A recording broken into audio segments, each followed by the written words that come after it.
ज़्यादा बेहतर रहेगा। चलिए, तो आप सबका बहुत बहुत स्वागत है। जैसा कि आप सबको ज्ञात है कि आज से हम श्रीमद् भगवत गीता के बारे में चर्चा करेंगे। ठीक है जी। हालांकि मैं कोई तथाकथित कथावाचक तो नहीं हूँ जो इस तरह के कार्य किसी को संपूर्ण किए जाते हैं। लेकिन मेरे जो कुछ कलीग्स हैं और कुछ स्टूडेंट्स हैं जिन्होंने मेरे को इस बारे में मोटिवेट किया कि विकास जी, आपको थोड़ा सा बोलना चाहिए, आप बोलते कम हैं, है ना जी। तो फिर मैंने जो है श्रीमद् गीता को बार बार पढ़ा है।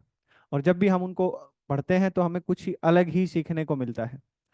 तो फिर मैंने डिसाइड किया, बहुत सारे मूड स्विंग्स के बाद, कि चलिए फाइनली हम इसको करते हैं।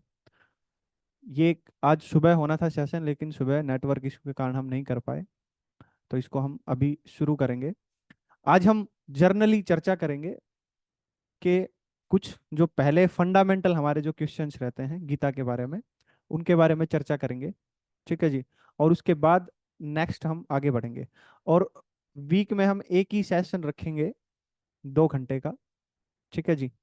अभी तक तो समय ये था कि सुबह का रखेंगे, लेकिन जो परमात्मा चाहते हैं वही होता है। तो देखिए, जैसा वो उनकी आज्ञा रहती है वैसा हम करेंगे। ठीक है जी।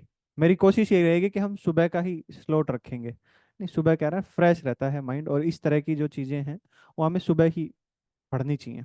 ठीक है जी। तो आज हम गीता के बारे में कुछ जो महत्वपूर्ण चीजें हैं, जो शुरू करने से पहले हमारे दिमाग में जो सवाल आते हैं, वो उसके बारे में हम चर्चा करेंगे। जैसे सबसे पहला सवाल है हमारे पास में कि यही है कि जब भी हम कुछ नया सब्जेक्ट पढ़ने जाते हैं, कोई नई बुक किताब हम पढ़ने जाते हैं, तो सबसे पहला सवाल तो हमारा यही होता है कि ये क्या है। तो श्रीमद् भगवत गीता क्या है। दूसरा सवाल आता है कि ये क्यों है ना जी। तीसरा सवाल आता है कि इसको कैसे समझा जाए, कैसे पढ़ा जाए। ठीक है जी। उसके अलावा श्रीमद् भगवत गीता और श्रीमद् भागवत गीता में क्या अंतर है, इसके बारे में हम थोड़ा सा स्पष्टीकरण करेंगे। ठीक है जी। गीता जो है वो क्या इस समय में सार्थक है, या भगवान श्री कृष्ण ने जब अर्जुन को कही थी वो किस तरह का समय था, और वो समय क्या आज भी है, या हमें इसको आज पढ़ लेना चाहिए, या गीता आज हमारे प्रेजेंट में निरर्थक है, इसका कोई अर्थ नहीं बनता क्योंकि बहुत पुरानी किताब है, बहुत पहले लिखी गई थी। तो क्या आज भी पढ़नी जरूरी है, हमें पढ़ लेना चाहिए।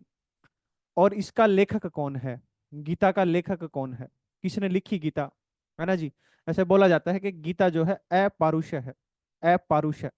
जितने भी वेद ग्रंथ, कुरान, बाइबल, जितने भी सभी संप्रदाय के पवित्र ग्रंथ जो होते हैं, उनको बोला जाता है कि ये अपौरुष है। तो गीता को भी अपौरुष बोला जाता है। तो अपौरुष क्यों बोला जाता है, अपौरुष का मतलब क्या होता है, इन सब बारे में चर्चा करेंगे। और एक सबसे महत्वपूर्ण सवाल, जब हम गीता शुरू करते हैं तो गीता की शुरुआत धृतराष्ट्र से ही क्यों कराई जाती है।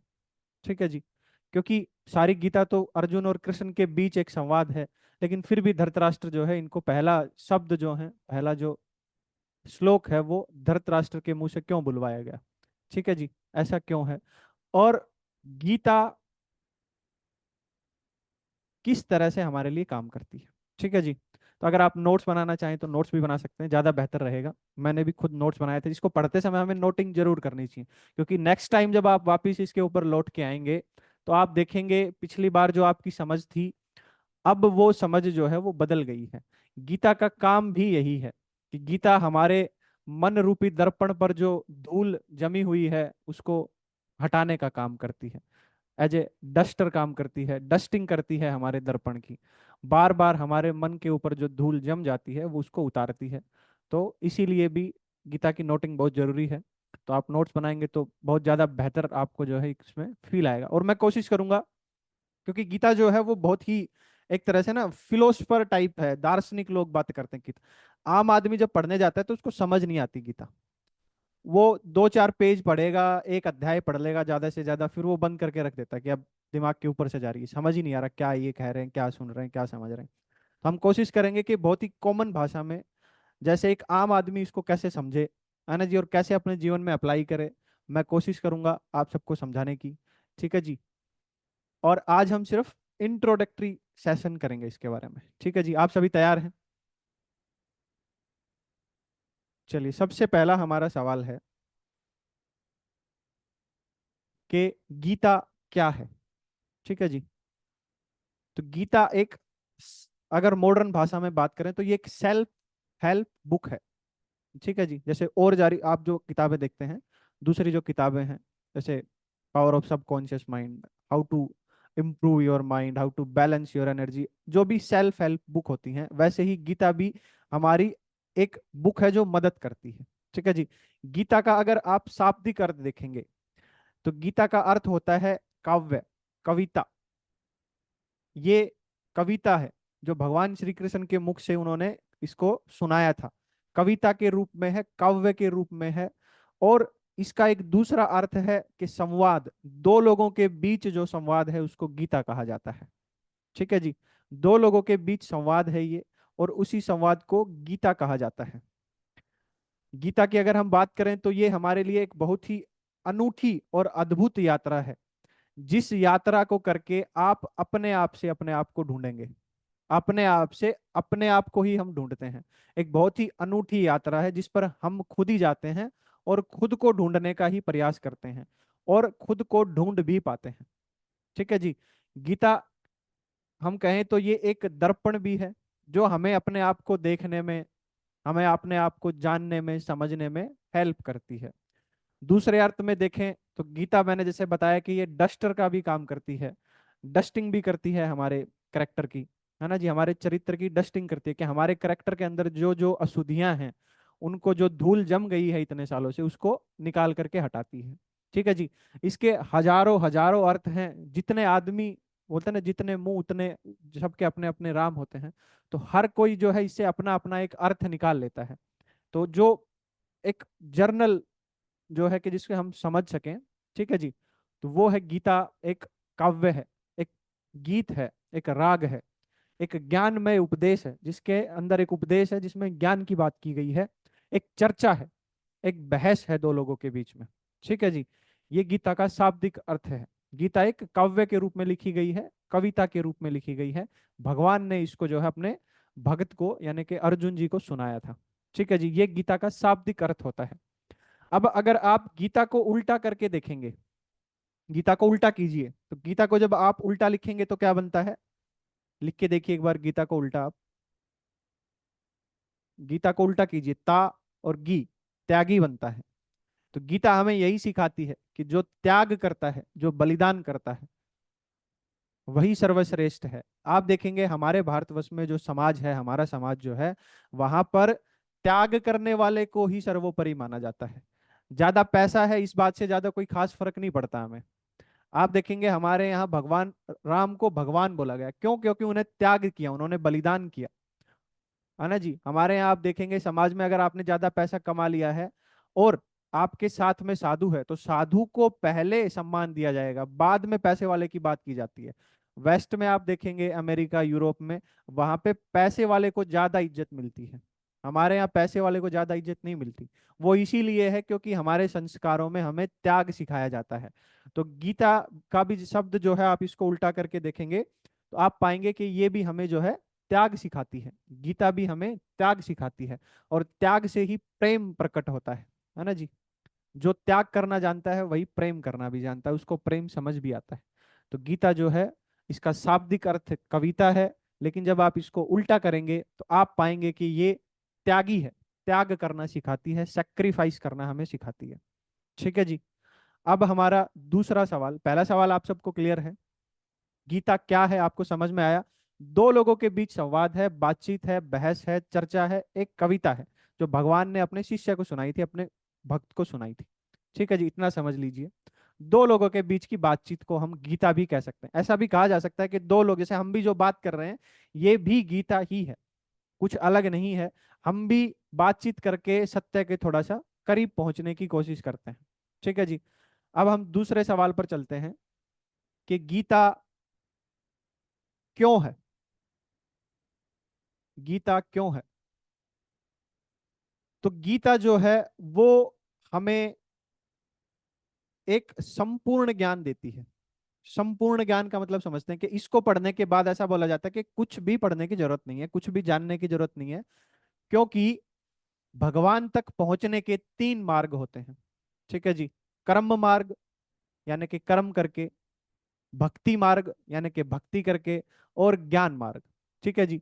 ये तीनों मार्ग ही हमें भगवान तक ले जाने का बारे में बात करते हैं।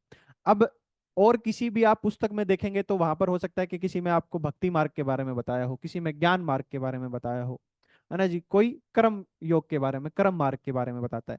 लेकिन गीता अकेली ऐसी काव्य है, ऐसी कविता है जो हमें तीनों मार्ग के बारे में बताती है, यानी कि हमें संपूर्ण ज्ञान देती है, पूर्ण ज्ञान देती है। उसके बाद हमें किसी भी प्रकार के ज्ञान की जरूरत नहीं है। ठीक है जी। गीता शुरू में बोरिंग लगती है, शुरू में आपको इसमें आनंद नहीं मिलेगा, लेकिन जैसे जैसे धीरे धीरे एक एक घूंट आप पीते जाएंगे, वैसे वैसे आपको इसका नशा चढ़ता जाएगा। हाँ जी, सबसे महंगी शराब है गीता, इससे महंगी शराब नहीं हो सकती। इसको आप एक एक घूंट करके पीजिए, ये चढ़ती चली जाएगी और इसका नशा जो है कभी नहीं उतरता है। आप इस किताब को, इस पुस्तक को छोड़ नहीं पाएंगे। ठीक है जी। और गीता इसीलिए भी है क्योंकि गीता हमारा सबसे जो मुख्य एक काम करती है हमारे साथ में, वो है कि वो हमारा नजरिया बदलती है। चीजों को देखने का जो हमारा नजरिया है, हम जो है चश्मे हटा लेते हैं, गीता चश्मा चेंज कर देती है आपका देखने का। जब आप गीता पढ़ करके लौटेंगे वापस इस दुनिया में, तो आप देखेंगे कि पहले आप जैसे इस दुनिया को देखते थे, अब आप वैसे इस दुनिया को नहीं देख पा रहे। आपके देखने का नजरिया ही चेंज हो गया है, और 360 चेंज हो गया है। अगर आप उसमें से एक लाइन भी अगर पकड़ पाए तो भी आपका नजरिया वो जो है चेंज करके ही छोड़ती है। आप बिना नजरिया चेंज करे वहां से वापस आ ही नहीं सकते हैं। ठीक है जी। तो इसीलिए भी गीता है। वाई गीता इज इंपॉर्टेंट, आप समझ पाए। ठीक है जी। ये हमारा नजरिया चेंज करती है, हमारे देखने का तरीका जो है उसको बदलती है। ठीक है जी। तो इसमें पढ़ने के बाद आप जब इसको अप्लाई करेंगे तो आप देखेंगे कि सोना कंकड़ पत्थर सब आपको एक समान दिखाई देते हैं। ठीक है जी। ये हमारा दूसरा सवाल हुआ कि गीता क्यों जरूरी है, वाई गीता इज इंपॉर्टेंट। ठीक है जी। इसके बाद हमारा तीसरा सवाल है कि श्रीमद् भागवत गीता और श्रीमद् भगवत गीता में क्या अंतर है। ठीक है जी। तो श्रीमद् भागवत गीता एक पुराण रूप में है। ठीक है जी। हमारे जो पुराण हैं उनमें से एक पुराण है श्रीमद् भागवत गीता, और उस पुराण में 18,000 श्लोकों के माध्यम से भगवान श्री कृष्ण ने अपने जीवन में क्या क्या किया था, क्या लीलाएं की थी, क्या क्या कर्म किए थे, उसको दर्शाया गया है, कुछ कहानियों के माध्यम से और संवाद के माध्यम से भी। ठीक है जी। लेकिन श्रीमद् भगवत गीता में भगवान ने क्या कहा, क्या बोला और क्या करवाया, एक अर्थ में क्या करवाया उन्होंने और क्या उन्होंने कहा, इसके बारे में वर्णित है। इसमें कुल आप देखेंगे श्लोक हैं, इसमें टोटल 700 श्लोक हैं। 700 श्लोक के माध्यम से हमें गीता का जो है समझाई गई है। और भागवत गीता जो है वो मुख्यतः हमें भक्ति मार्ग के बारे में सिखाती है। ठीक है, जिसमें भगवान की लीलाएं हैं, भगवान से प्रेम कैसे किया जाए, कैसे हम उसको अपना लल्ला मान लें या उसको हम भाई मान लें, उस बारे में हमें प्रेरित किया जाता है। लेकिन श्रीमद् भगवत गीता हमें जो है ज्ञान मार्ग, भक्ति मार्ग और कर्म मार्ग तीनों के बारे में हमें बताते हैं। मैम क्वेश्चन हम लास्ट में लेंगे, आप लिख के रखिए, है ना, अभी बीच में। हाँ जी, बताइए सरिता जी। सर मैं ये बोल रही थी, सर आपने जो श्रीमद् भगवत गीता बोला और श्रीमद् भगवत, दोनों तो सेम ही सुनने में आया नहीं, मुझे भागवत सर। मैम, भागवत और भगवत। अच्छा भागवत। सर, ठीक है, okay okay, thank you sir. Thank दोनों एक जैसे ही हैं, उसमें भगवान ने क्या किया वो भागवत के माध्यम से हमें बताया जाता है, और क्या कहा वो भगवत के माध्यम से हमें बताया जाता है। ठीक है जी। दोनों भगवान के बारे में ही हैं। ठीक है जी। ये आपको समझ में आया कि गीता क्या है, गीता क्यों है, और गीता को समझने के लिए हमें क्या करना है। और श्रीमद् भागवत गीता और श्रीमद् भगवत गीता में क्या अंतर है, ये मैंने आपको समझाने की कोशिश की। इसमें ज्यादा कुछ है नहीं। ठीक है जी। अब अगला सबसे महत्वपूर्ण सवाल है, जो बहुत कम लोगों को समझ आती है ये बात, है ना जी, हमारे सिर के ऊपर से चली जाती है। जब हमें कोई बोलता है कि जितने भी वेद हैं उनको किसी ने लिखा नहीं, कुरान है, कुरान को लिखा नहीं गया, बाइबल है, बाइबल को लिखा नहीं गया, इनको संकलित किया गया है। हमारी जो गीता है, हमारे भी जितने भी वेद पुराण हैं, वो सब के सब अपौरुषय हैं। अपौरुषय का मतलब होता है, अपौरुषय का जो शाब्दिक अर्थ है, जो अपौरुषय से जो हम समझते हैं वो होता है भगवान के द्वारा लिखा हुआ। ठीक है जी, भगवान के मुख से जो निकला, प्रकट हुआ, उसको अपौरुषय बोलते हैं। लेकिन अगर इसको हम साइंटिफिक भाषा में या लॉजिक में अगर हम समझें, तो ऐसा कैसे हो सकता है? ऐसा होना तो असंभव है कि भगवान नीचे उतर के आए और वो आ करके, क्योंकि अगर वो नीचे मनुष्य के रूप में है और वो अगर कुछ बोल रहे हैं, तो वो अपौरुषय हो नहीं सकता। अगर हम इसकी परिभाषा को समझे, अपौरुषय का मतलब है भगवान के मुख से प्रकट हुआ। ठीक है जी। तो गीता कैसे अपौरुषय हो सकती है, या कोई भी वेद ग्रंथ या कोई भी किताब, कोई भी लिखा हुआ ग्रंथ अपौरुषय कैसे हो सकता है? इसको समझने के लिए हमें थोड़ा सा साइकोलॉजी समझनी पड़ेगी, हमारा माइंड कैसे काम करता है। तो आपने देखा होगा, हमारा जो दिमाग है उसके बहुत सारे हिस्से होते हैं, 9 तल होते हैं। हम 9 मंजिला एक तरह समझ लीजिए बिल्डिंग है हमारा दिमाग। और इस 9 मंजिला बिल्डिंग में हमारा, जिससे हम अभी बात कर रहे हैं, जो चेतन मन है हमारा, ये पहला दरवाजा है। ठीक है जी। ये ट्रेन है, आसपास की चीजों को देख करके, इसके साथ जो हुआ उसको अनुभव करके, उसके अकॉर्डिंग ही ये फैसले लेता है। उसके अलावा इसको कुछ नहीं पता है। ठीक है जी। लेकिन हमारा जो इससे नीचे वाला जो हिस्सा है, सब कॉन्शियस माइंड, जिसको हम अवचेतन मन बोलते हैं, हमारी जिंदगी पर 95% उसी का कंट्रोल है, उसी के अकॉर्डिंग चीजें चलती हैं। ठीक है जी। तो जब हम ध्यान करते हैं, ध्यान का मतलब है जब हम कोई भी ऐसा एक काम करते हैं, जो काम करते हुए हमें ना भूख लगती है, ना हमें प्यास लगती है, कोई दूसरा कोई विचार ही नहीं आता है। जैसे अगर आप लिखने के शौकीन हैं, आप लिख रहे हैं, और आप लिखते लिखते भूल गए कि कब 2 घंटे निकल गए, कब मैंने एक पूरी 10 पेज लिख डाले, 20 पेज लिख डाले। या आप बैठने के शौकीन हैं, आंख बंद करके आप बैठने के शौकीन हैं। हालांकि ध्यान की वही सबसे वो मानी जाती है कि जो आदमी आंख बंद करके बैठा है वही ध्यान कर रहा है, ऐसा नहीं है। हम चलते चलते भी ध्यान करते हैं, है ना जी, गाते गाते भी ध्यान करते हैं। तो वो एक काम जिसको करते करते आपको कुछ भी याद ना रहे, सारी इंद्रियां उसी में लग जाएं, उसको हम ध्यान कहते हैं। ठीक है जी। तो जब जब हमारा ध्यान केंद्रित होता है किसी भी एक पर्टिकुलर चीज पर, और वहां से जो चीजें निकलती हैं, जैसे कि आप बैठे हुए हैं और आप लिख रहे हैं, लिखते लिखते आपको किसी समस्या का समाधान मिल गया, जिस समाधान को आप बहुत दिनों से ढूंढ रहे थे, अभी तक आपको नहीं मिल रहा था, लेकिन अभी आप बैठे बैठे लिख रहे थे और लिखते लिखते आपको वो बात पता लगी। तो वो अपारुषय है, ऊपर से आया है वो आपका उसमें कोई लेना देना नहीं है। इसको आप और अच्छे से समझना चाहें तो ऐसा समझ सकते हैं, मैडम क्यूरी का नाम आपने सुना होगा, नोबेल प्राइज विनर हैं वो, है ना जी। उनको केमिस्ट्री में और फिजिक्स में नोबेल प्राइज मिला था 1903 में और 1911 में, 1911 में। वो फ्रांस की पहली पीएचडी महिला थी। उनके साथ में क्या होता है कि वो एक सवाल को बहुत दिनों से हल करने की कोशिश कर रहे थे, लेकिन वो उसको हल नहीं कर पा रहे थे। तो एक दिन रात को थक हार के वो उस सवाल को हल करते करते सो जाते हैं। ठीक है जी। और जब वो सुबह उनकी आंख खुलती है तो वो देखते हैं कि टेबल के ऊपर जो उस रात को सवाल हल कर रहे थे वो पूरा सोल्व हो चुका है। तो उन्होंने सोचा कि सोल्व किसने किया है, तो उन्होंने देखा कि उन्हीं की राइटिंग में सोल्व है वो, उन्होंने ही सोल्व किया रात को उठ करके, उन्हीं उन्हीं के हाथ से लिखा गया है। तो इस बात से पहले तो वो अचंभित हुए, लेकिन बड़ी ज्ञानवान महिला थी वो, उन्होंने थोड़े दिन में उन्होंने पता कर लिया ऑब्जर्वेशन से कि नहीं, ये मेरे अंदर से ही आया है। हालांकि मेरा इसके ऊपर कंट्रोल नहीं है, लेकिन आया मेरे अंदर से ही है। तो इसको अंदर से आना, इसी जो हमारे अंदर से असहजता से आ जाता है, जैसे हम बोल रहे हैं तो बोलने में तो हमारी सहजता है, हमें पता है बोलने का। लेकिन जो असहज रूप से हमारे अंदर से आए, अज्ञात से हमारे अंदर से आए, हमें पता ही ना लगे कहाँ से आया ये, उसको हम अपौरुष बोलते हैं।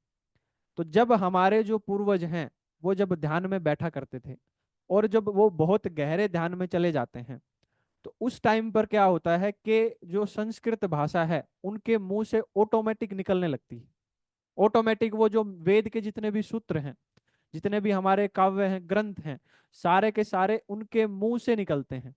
उन्होंने ना कभी उनको याद किया था, कुछ नहीं था, वो ऑटोमेटिक उनके मुंह से निकले। संस्कृत भाषा को हम यूनिवर्स की लैंग्वेज भी बोलते हैं। जितनी भी बातें निकली वो संस्कृत में ही निकली उनके मुंह से। इसलिए उन्होंने उसको अपारुष्य कहा, क्योंकि उन्होंने तो नहीं उनको जाना कभी, उनका तो कोई उसमें था ही नहीं। आप समझ पाए आप अपरुषय होने का मतलब, या किसको और थोड़ा सा डिटेल में करें हम? इसको आप ऐसे भी समझ सकते हैं कि अपौरुषय मतलब होने का मतलब है कि अज्ञात के साथ बहना, यानी कि समर्पण कर देना, पूर्ण समर्पण कर देना, सब उनके ऊपर ही छोड़ देना, कि जो वहां से आएगा फिर वो हमें स्वीकार्य है। अज्ञात के साथ बहने को हम अपौरुषय से जोड़ सकते हैं। अपौरुषय का मतलब ही ये है कि जो हमारी जानकारी से बाहर था और हमारे अंदर से निकला, जो हमारी जानकारी से बाहर था, हमें पता ही नहीं था उस बात का, और फिर भी वो हमारे अंदर से आया, तो वो भगवान ने ही हमारे अंदर से हमारे को द्वार बना करके प्रकट किया है, उसको हम अपौरुषय बोलते हैं। तो जितने भी हमारे वेद ग्रंथ, गीता, महाकाव्य हैं, वो सब अपौरुषय इसीलिए कहा जाता है, क्योंकि जिनके भी मुख से ये चीजें निकली हैं, उन सबको पता ही नहीं था इस बात का, उन सबको इस बात का पता ही नहीं था। और वो इस, जी, भगवान के मुख से ही निकले सर, वो हमें तो पता ही नहीं है जब उस बात का, लेकिन वो अगर हमारे ही मुंह से निकल रहा है तो वो भगवान के मुख से हम समझेंगे, क्योंकि हम तो सब यही मानते हैं कि वही हमसे कराते हैं। तो ये भी हमें उन्हीं उन्हीं ने हमसे कराया है, इसीलिए हम इसको अपौरुषय बोलते हैं। देखिए, ऐसा कुछ नहीं हो सकता कि जो आदमी के हाथ से ना हो, क्योंकि इस पृथ्वी के ऊपर, इस ब्रह्मांड में एक मात्र जीव ऐसा है, वो है मनुष्य, जिसके पास में दो हाथ हैं, जो अपने इन दो हाथों से कर्म कर सकता है। तो जो भी होगा होगा हमारे हाथ से ही, ये तय है। ऐसा नहीं हो सकता कि कोई ऊपर से उतर के आएगा बिना हमारे रूप में आए कुछ कर जाएगा, ऐसा नहीं हो सकता। आना पड़ेगा उन्हें हमारे रूप में ही, मानव रूप में ही जो है हम कुछ कर सकते हैं यहाँ पे। बिना मानव रूप के हम कुछ नहीं कर सकते। ठीक है जी। तो जितने भी ग्रंथ हैं, जितने भी वेद हैं, सब के सब अपौरुषय इसीलिए हैं, क्योंकि जिन्होंने, जिनके मुख से निकले, उनको भी नहीं पता था कि हमारे अंदर ये ज्ञान छिपा हुआ है, हमारे अंदर ये ज्ञान है। और इसीलिए बोला जाता है कि सभी सवालों के जवाब, जितने भी सवाल हैं उन सब सवालों के जवाब हमारे अंदर निहित हैं। वो हमारे अंदर निहित इसीलिए हैं कि हमारा जो सबकॉन्शियस माइंड है उसके पास में सारी की सारी मेमोरी फीड है।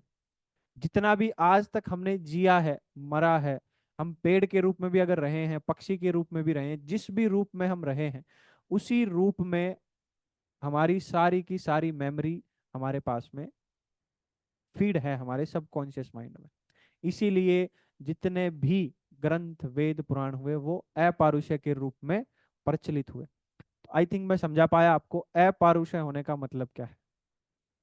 और आप देखेंगे, आप अपने जीवन में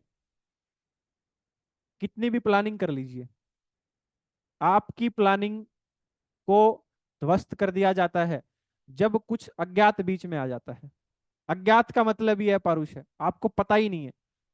आपने प्लानिंग की कि जो है हम 2 साल में गाड़ी खरीद लेंगे, ठीक है जी, या कुछ भी आपने कोई भी प्लानिंग की है कि मैं इतने दिन में ये काम कर लूंगा।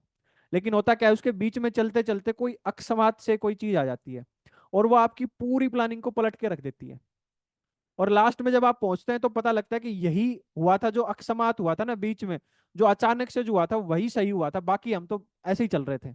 अगर वो नहीं होता, अकस्मात अगर जो चीज हुई थी हमारे पास में, जो हमारी जानकारी से परे थी, हमारी समझ से दूर थी, वो जब तक चीज नहीं हुई थी तब तक हमारे साथ जो प्लानिंग थी वो काम की थी ही नहीं।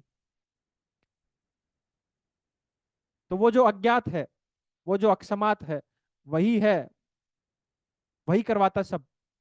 और अज्ञात के साथ जुड़ना ही बोलते हैं कि पूर्ण समर्पण की भावना है, कि आप जो भी आपके सामने आ रहा है, जो अज्ञात है, आप नहीं जान रहे जिसको, उसको अगर आप स्वीकार करते हुए चलते हैं, तो वही है भगवान की प्राप्ति।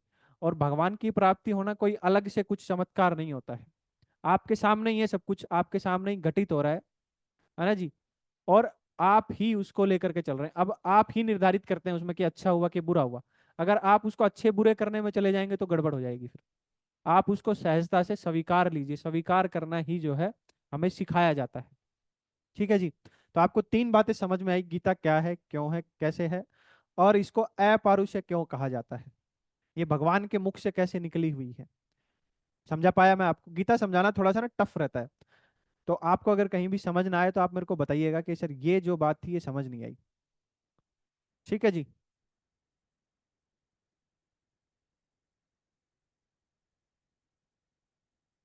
अगला सवाल जो है हमारा वो ये है कि गीता जो है वो किस समय में कही गई, उस टाइम पे कैसा समय था, किस तरह के लोग थे, और क्या आज भी वैसा ही समय है, आज भी गीता जो है वो सार्थक है, या हमारी पिछली जनरेशन के लिए सार्थक थी, हमारे लिए सार्थक नहीं है, हमें नहीं पढ़ना चाहिए, हमें छोड़ देना चाहिए।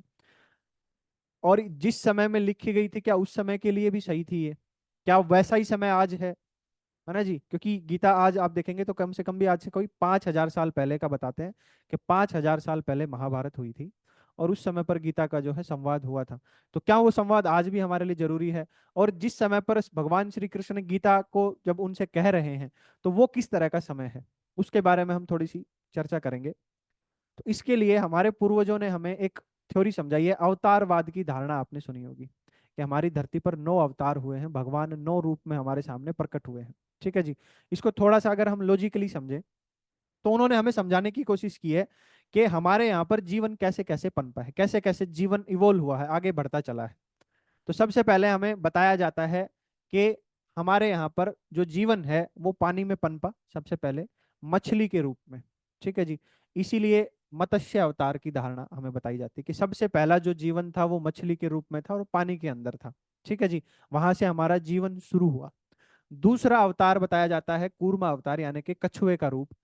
अब जीवन ने भगवान ने कछुए का रूप लिया। मछली पानी में रह सकती थी, मछली पानी के बाहर नहीं आ सकती, लेकिन हमें आना है तो पानी से बाहर आना पड़ेगा जीव को।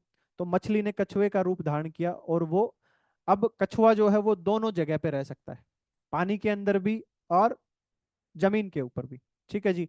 कछुए के बाद तीसरा अवतार बताया जाता है वराह अवतार, यानी कि सुअर के रूप में, जिसके 2 सींग होते हैं, बोर जिसको बोलते हैं, जंगली सुअर। अब जंगली सुअर की विशेषता क्या है कि वो फिजिकली बहुत ही, एक तरह से बहुत मोटी चमड़ी का होता है। सुअर जो होता है बहुत मोटी चमड़ी का, फिजिकली बहुत स्ट्रेंथ है उसके अंदर, शारीरिक रूप से बहुत बलवान है वो। ठीक है जी। इसके बाद हमें अगला जो अवतार बताया जाता है वो हो जाता है कि आधा मनुष्य और आधा जानवर। आधे मनुष्य के रूप में थे हम, आधे जानवर के रूप में थे। ठीक है जी। आप इसको ऐसे समझ लीजिए कि बंदर के रूप में आ गए हम एक तरह से, क्योंकि बंदर आधा जानवर है और आधा मनुष्य की तरह दिखता है।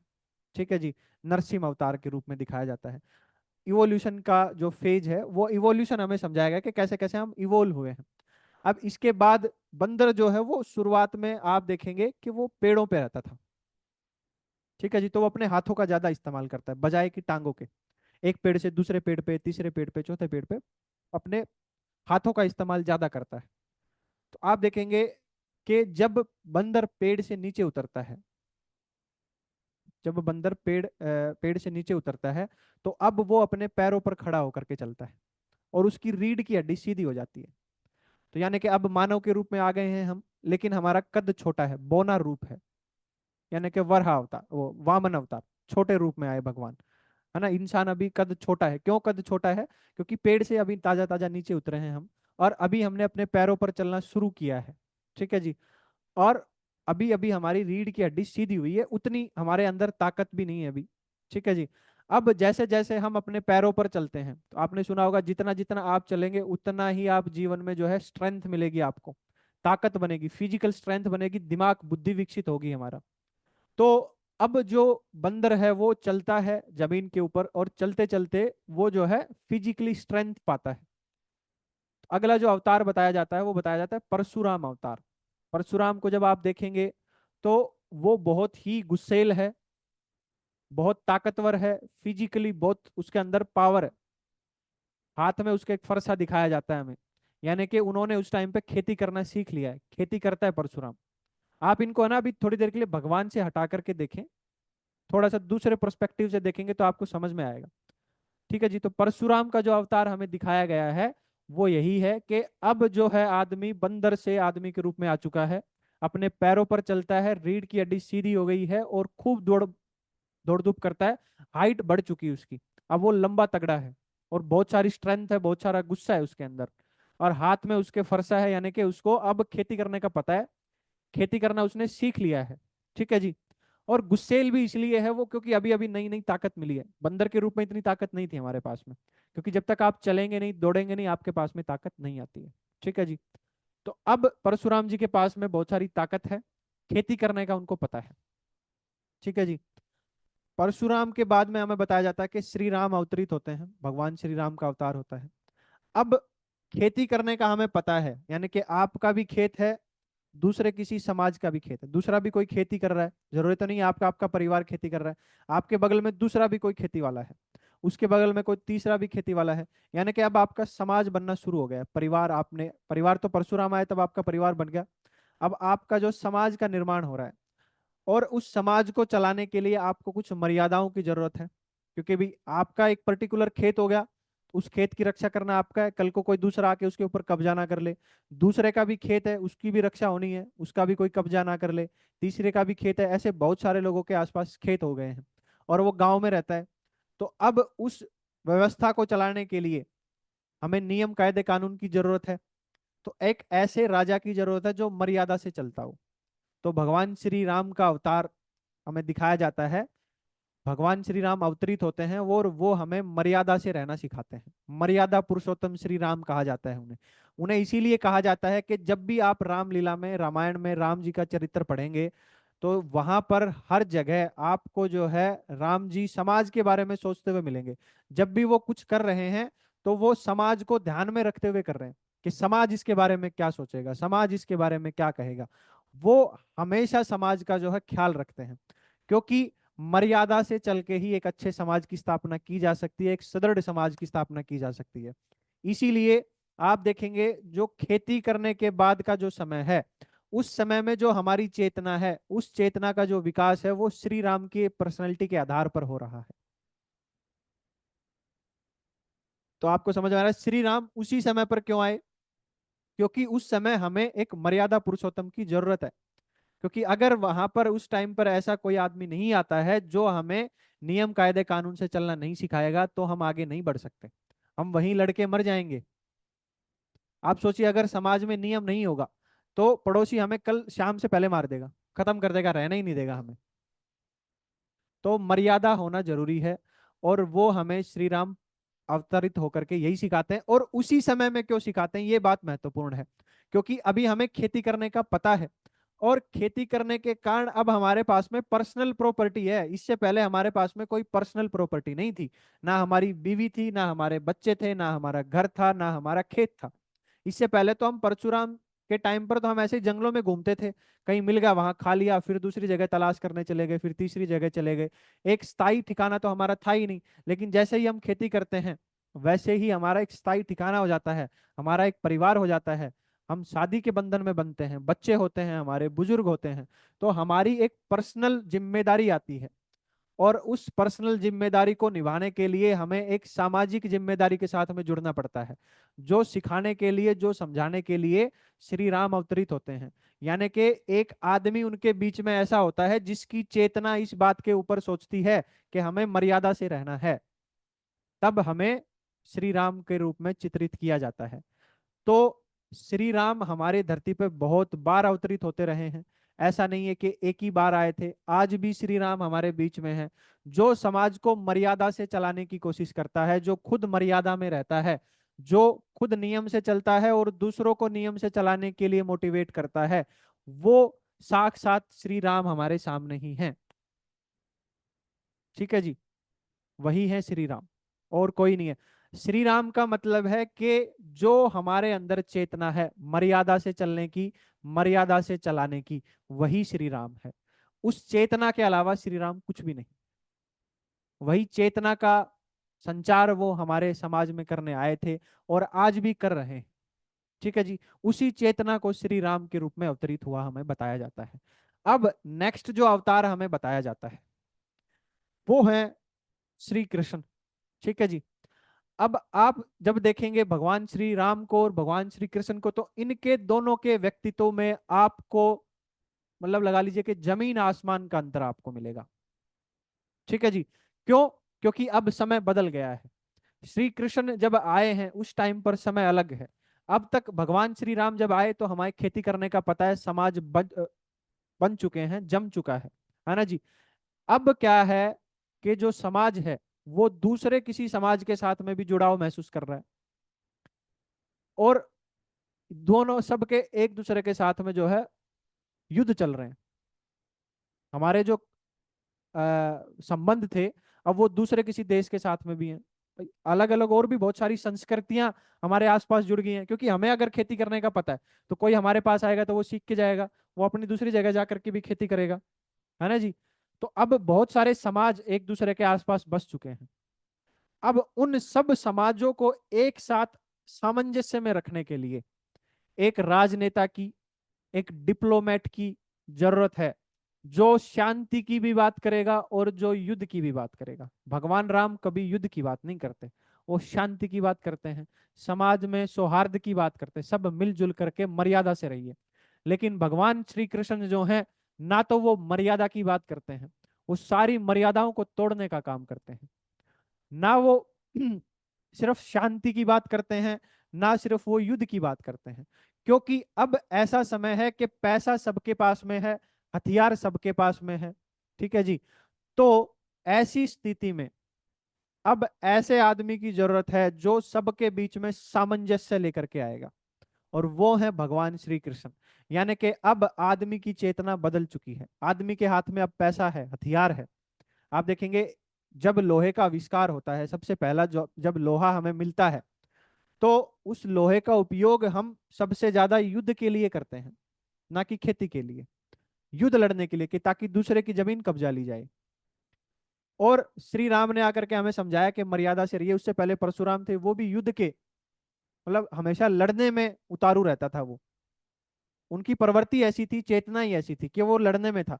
अब श्री कृष्ण जो है वो भगवान परशुराम और भगवान श्री राम दोनों का सामंजस्य है। वो युद्ध की भी उतनी बात करते हैं जितनी शांति की बात करते हैं। वो हमेशा कहते हैं कि शांति कभी भी असंभव नहीं हो सकती, और युद्ध के बाद ही शांति आती है, ऐसा भी कहते हैं। दोनों बातें कहते हैं। तो अब जो समय है, श्री कृष्ण जिस समय में आए हैं उस समय हम सब खेती करते हैं, हम सबके पास में पैसा है, हथियार है, सब कुछ सर्वगुण संपन्न है, हम हमारे पास संपन्नता है। ठीक है जी। और कुछ कुछ जगह पर हमारे पास में मर्यादा भी है।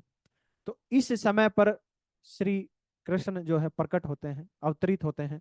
और भगवान श्री कृष्ण को ही पूर्ण अवतार कहा जाता है, और किसी को भी पूर्ण अवतार नहीं कहा जा सकता, क्योंकि ये सभी अवतार हमें सिर्फ एक एक बात बताते हैं, दोनों बातें कोई नहीं समझाता।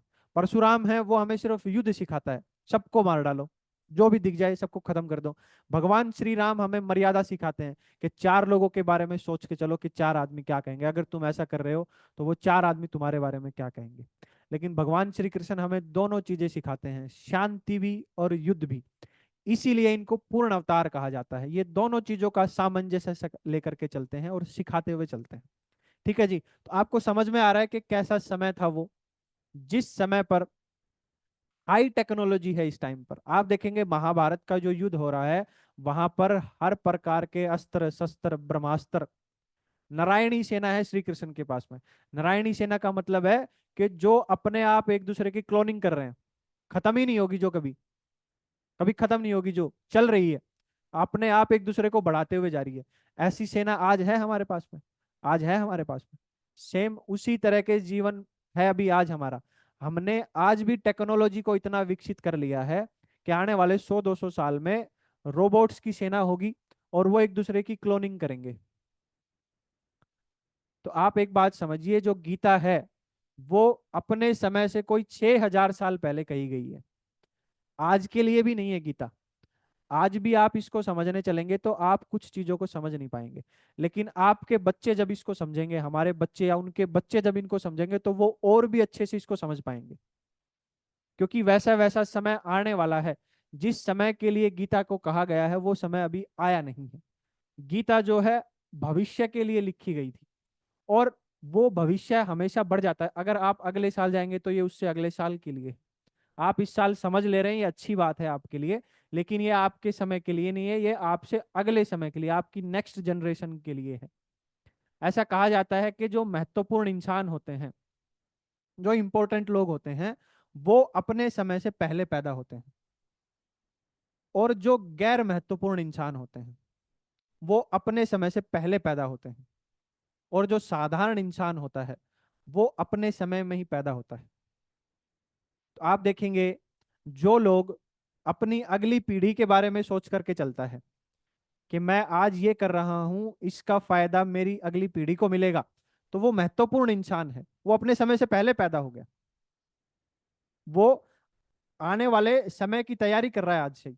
तो महत्वपूर्ण है अपने परिवार के लिए, वो अपने समाज के लिए। और जो गैर महत्वपूर्ण है, वो अपने समय से पहले पैदा होता है। वो पहले ही चीजों को, जैसे हिटलर था, गैर महत्वपूर्ण आदमी है। इन्होंने पहले ही जो है, आज जनसंख्या बढ़ी हुई है, आज लोगों को मारना चाहिए, अगर कोई मारने वाला है तो आज आके मारो। चंगेज खान पहले ही मार गया लोगों को, कितने करोड़ लोगों को मार गया वो। अगर आज होता तो आज मारता तो अच्छा रहता। भाई उस टाइम पे तो जनसंख्या नहीं थी इतनी। आज जनसंख्या ज्यादा है। आज ऐसे कोई स्थाइनोस की जरूरत है जो लोगों को मार जाए। आज ऐसा कोई आदमी है नहीं। तो एक गैर महत्वपूर्ण आदमी अपने समय से पहले ही प्रकट होते हैं। और महत्वपूर्ण आदमी अपने समय के बहुत पहले, जैसे श्री कृष्ण थे, वो आज से 5,000 साल पहले पैदा होके जा चुके। वो बहुत महत्वपूर्ण इंसान थे, एज ए पर्सन, है ना जी। बहुत महत्वपूर्ण इंसान था। और उन्होंने अपने से पहले ये सारी बातें हमें बता दी, कैसा ऐसा समय जो है रहेगा। और साधारण जो इंसान होते हैं वो अपने समय में ही पैदा होते हैं, और अपना कुछ करके जो है निकल लेते हैं। ठीक है जी। उसके बाद आप देखते हैं जो अगला अवतार हमारे को दिखाया जाता है, वो होते हैं भगवान बुद्ध। बुद्ध अवतरित होते हैं। बुद्ध हमें क्या संदेश देते हैं? बुद्ध हमें संदेश देते हैं कि मध्यम मार्ग पे चलिए। मध्यम मार्ग। क्योंकि श्री कृष्ण के बाद जब युद्ध हो चुका, तो उसके बाद हमारे पास में विज्ञान, आप देखेंगे जब जब आप लड़ाई लड़ेंगे, जब जब आप कोई युद्ध लड़ेंगे, उसके बाद आप जो है और भी ताकतवर हो जाते हैं। जितना जितना आप युद्ध लड़ेंगे, उतने उतने आप ताकतवर होंगे। आप देखिए, जिस भी देश ने आज तक ज्यादा, सबसे ज्यादा युद्ध लड़े हैं, वो उतने ही ताकतवर हुए हैं। जब फर्स्ट वर्ल्ड वॉर लड़ा गया, जर्मनी ने जब फर्स्ट वर्ल्ड वॉर लड़ा था, जर्मनी उस टाइम पर बिल्कुल खत्म हो गया था। कुछ नहीं था उनके पास में। ऐसा मान लिया गया था कि ये देश खत्म हो गया है। लेकिन फर्स्ट वर्ल्ड वॉर के टाइम पे ऐसा कोई भी नहीं सोच सकता था कि ये आदमी सेकंड वर्ल्ड वॉर में लड़ेंगे और सबसे ज्यादा पूरी शक्ति के साथ लड़ेंगे। आप देखिए, जब सेकंड वर्ल्ड वॉर होता है तो जर्मनी पहले से भी ज्यादा ताकत के साथ में आकर के लड़ता है। उसने 20 साल में अपने आप को इतना डेवलप कर लिया कि आगे से अगर हमारे साथ में जब कोई युद्ध होगा, तो हम उसका पूर्ण रूप से जवाब देंगे। तो जब जब युद्ध होता है, जब जब आप युद्ध करेंगे, तब तब उस युद्ध के बाद आप और भी ताकतवर होकर के बाहर निकलेंगे। अगर आप युद्ध नहीं लड़ते हैं तो आप ताकतवर नहीं हो सकते। अमेरिका ने कितने युद्ध लड़े हैं? हमेशा युद्ध लड़ता रहता है अमेरिका। कोई ना कोई एक वॉर के बीच में वो रहता है। कहीं भी लड़े, अपनी धरती पे नहीं लड़ता, लेकिन दूसरे की धरती पे हमेशा युद्ध में रहता है अमेरिका। और इसीलिए वो सबसे आगे हैं। जो जितना युद्ध लड़ता है वो उतना ही आगे जाता है। वो उतना ही विज्ञान को डेवलप करता है, उतनी ही साइंस को डेवलप करता है। आप मेरे को, आप एक बात बताइए, क्या आज जापान को देख करके क्या हम ऐसा कह सकते हैं कि इनके ऊपर परमाणु हमला हुआ था? इनकी इतनी बुरी हालत थी एक समय पर। क्या उनको आज देख करके कहा जा सकता है कि इनके ऊपर परमाणु हमला हुआ है पहले? नहीं कह सकते। क्योंकि आज वो इतने डेवलप है, उन्होंने अपने आप को इतना विकसित कर लिया कि पीछे जो नुकसान हुआ था युद्ध के कारण, वो सारा का सारा उन्होंने बैलेंस कर दिया। और वो इसीलिए कर दिया कि उनको युद्ध की जो साइकोलॉजी है वो समझ आती है। हम भारत के लोग इसीलिए पीछे हैं कि हमने महाभारत के बाद में कोई युद्ध लड़ा ही नहीं। हमने हाथ जोड़ लिए, क्योंकि हमने देखा कि युद्ध में बहुत सारा जो है नुकसान होता है, बहुत लोग मरते हैं, बहुत खून खराबा होता है। तो हम बहुत इमोशनल हैं। और हमारे यहाँ उसके बाद आदमी भी ऐसे ही हुए जिन्होंने शांति का संदेश दिया हमें कि शांति से रहो और रहने दो। तो आप देखेंगे भारत देश ने कभी भी किसी दूसरे देश के ऊपर हमला नहीं किया। सभी के सभी देशों ने मिलकर हमें ही मारा है, हमारे ऊपर ही हमले हुए हैं और हमें ही कमजोर किया है। हमने कभी भी किसी दूसरे देश के ऊपर हमला नहीं किया। क्योंकि हमने महाभारत से एक गलत शिक्षा ले ली। गलत शिक्षा ये ली कि हमें युद्ध नहीं लड़ना है अब जीवन में कभी भी। युद्ध हमें कमजोर करता है। लेकिन होता उसके उलट है। भगवान श्री कृष्ण भी हमें यही समझाता है कि युद्ध जरूरी है, युद्ध करना पड़ेगा। अगर तुम युद्ध से मुंह फेरोगे तो तुम्हारा जो है विनाश हो जाएगा, तुम उसके बाद अच्छे से रह नहीं पाओगे। क्योंकि युद्ध से जो पीछे हटता है वो कमजोर होता है, और कमजोर होता है वो अपनी कमजोरियों पे काम नहीं करता। लेकिन जो युद्ध करके बाहर निकलेगा युद्ध से, वो अपने ऊपर भी काम करेगा, अपने विज्ञान को डेवलप करेगा। अब आप एक बात देखिए कि आप अपने आसपास जितनी भी चीज देख रहे हैं, जितना भी डेवलपमेंट हुआ है, जितनी भी साइंस ने तरक्की की है, वो कोई हमारे कंफर्ट के लिए कोई खोज नहीं हो रही कि भाई हमें एक जगह से दूसरी जगह जाना है तो बाइक की हमें जरूरत थी। हमारे लिए बाइक नहीं आई, हमारे लिए ये रोड नहीं बने, ना जी ना, ऐसा नहीं है। हमारे लिए कुछ भी नहीं हुआ। ये सारे के सारे जितने भी रोड आप देखते हैं, जितने भी टेक्नोलॉजी आप देखते हैं, जितना भी ये इंटरनेट है, कुछ भी है, आपको जो भी कुछ दिखता है, वो सारा का सारा युद्ध लड़ने के लिए है। सबका सब युद्ध लड़ने की तैयारी है। अब हमने यहां से लगा लीजिए कि दिल्ली से बॉम्बे हमने रोड बनाया, ठीक है जी। क्यों बनाया राजा ने रोड? क्या जरूरत थी वो उसको? उसको ये नहीं है कि आदमियों को जो है जरूरत है वहां जाने की, नहीं, सुगमता बढ़े, सेना को जल्दी भेजा जा सके लड़ाई लड़ने के लिए। 5,000 किलोमीटर प्रति घंटे की रफ्तार से हमने फाइटर जेट बनाए हैं। क्यों बनाए जी? आदमियों को तो नहीं बैठाते उसमें। किस लिए बनाया? युद्ध लड़ने के लिए बनाया। जितने भी आविष्कार हुए हैं अब तक, इंटरनेट का आविष्कार इसीलिए हुआ क्योंकि सूचनाओं का आदान प्रदान पहले बहुत लेट होता था। एक जगह से यहां से गुप्तचर चलेगा आज, वो हो पता 10 दिन बाद पहुंचे, 20 दिन पांच पहुंचे। इसीलिए सूचनाओं का जल्दी आदान प्रदान हो, इसीलिए कुछ ऐसी चीज की जरूरत थी जिसके लिए इंटरनेट का आविष्कार किया गया। सबसे पहले जो आविष्कार किया जाता है वो युद्ध के लिए किया जाता है। उसके बाद तो उस आविष्कार में से हम निकाल लेते हैं कि हमारे उपयोग की भी चीज है, इससे हमारे जीवन में कंफर्ट भी थोड़ा सा आ जाएगा। बाकी हमारे कंफर्ट के लिए कोई आविष्कार नहीं करता। सारे के सारे आविष्कार जितने भी बड़े बड़े वैज्ञानिक हैं, साइंटिस्ट हैं, वो इसी के लिए आविष्कार करते हैं कि युद्ध में कैसे तेजी आए। और इस युद्ध की तैयारी करते करते हम यहाँ पहुंच गए हैं आज के दिन। आप देखेंगे कि जो अगला कोई युद्ध होगा वो धरती पे नहीं होने वाला। हम युद्ध करते करते ऐसी स्थिति में पहुंच गए हैं कि अगर अब हम सारे हथियार एक दूसरे के ऊपर छोड़ दें तो हम सब मर जाएंगे, सब नष्ट हो जाएंगे। तो अगला युद्ध जो होगा, ऐसा बोला जाता है कि यो वो युद्ध धरती से बाहर होगा, धरती पर नहीं होने वाला। क्योंकि धरती पर अगर अमेरिका भी युद्ध करता तो अमेरिका खुद खत्म हो जाएगा, क्योंकि उसको पता है सामने वाले के पास में भी है। अगर वो रसिया पे कुछ डालता है तो रसिया उससे पहले उसके ऊपर डालेगा। चाइना पे डालता है तो चाइना उससे पहले डालेगा। हम पे डालेगा तो हम उससे पहले उसके ऊपर डालेंगे। तो वो पहले ही हमें पता है कि अगर हम युद्ध लड़ते हैं इस प्रकार का तो नष्ट हो जाएंगे। इसीलिए अब आप देखते हैं कोल्ड वॉर होता है, गुपचुप गुपचुप वॉर होते हैं कि आपने एजेंट हमारे यहाँ भेज दिए, हमने आपके एजेंट यहाँ भेज दिए, हम आपकी इंफॉर्मेशन चुरा रहे हैं, आप हमारी इंफॉर्मेशन चुरा रहे हैं। 1-to-1 युद्ध नहीं हो रहा, गुपचुप तरीके से युद्ध हो रहा है। और ये सेकंड वर्ल्ड वॉर के बाद ही ऐसा हुआ है कि गुपचुप तरीके से युद्ध हुए। Cold war second world war के बाद ही शुरू हुआ, क्योंकि ये बात सबको समझ में आ गई थी कि अब सीधे वॉर नहीं हो सकता। सीधे वॉर अगर होगा तो दोनों खत्म है, एक भी नहीं बचेगा।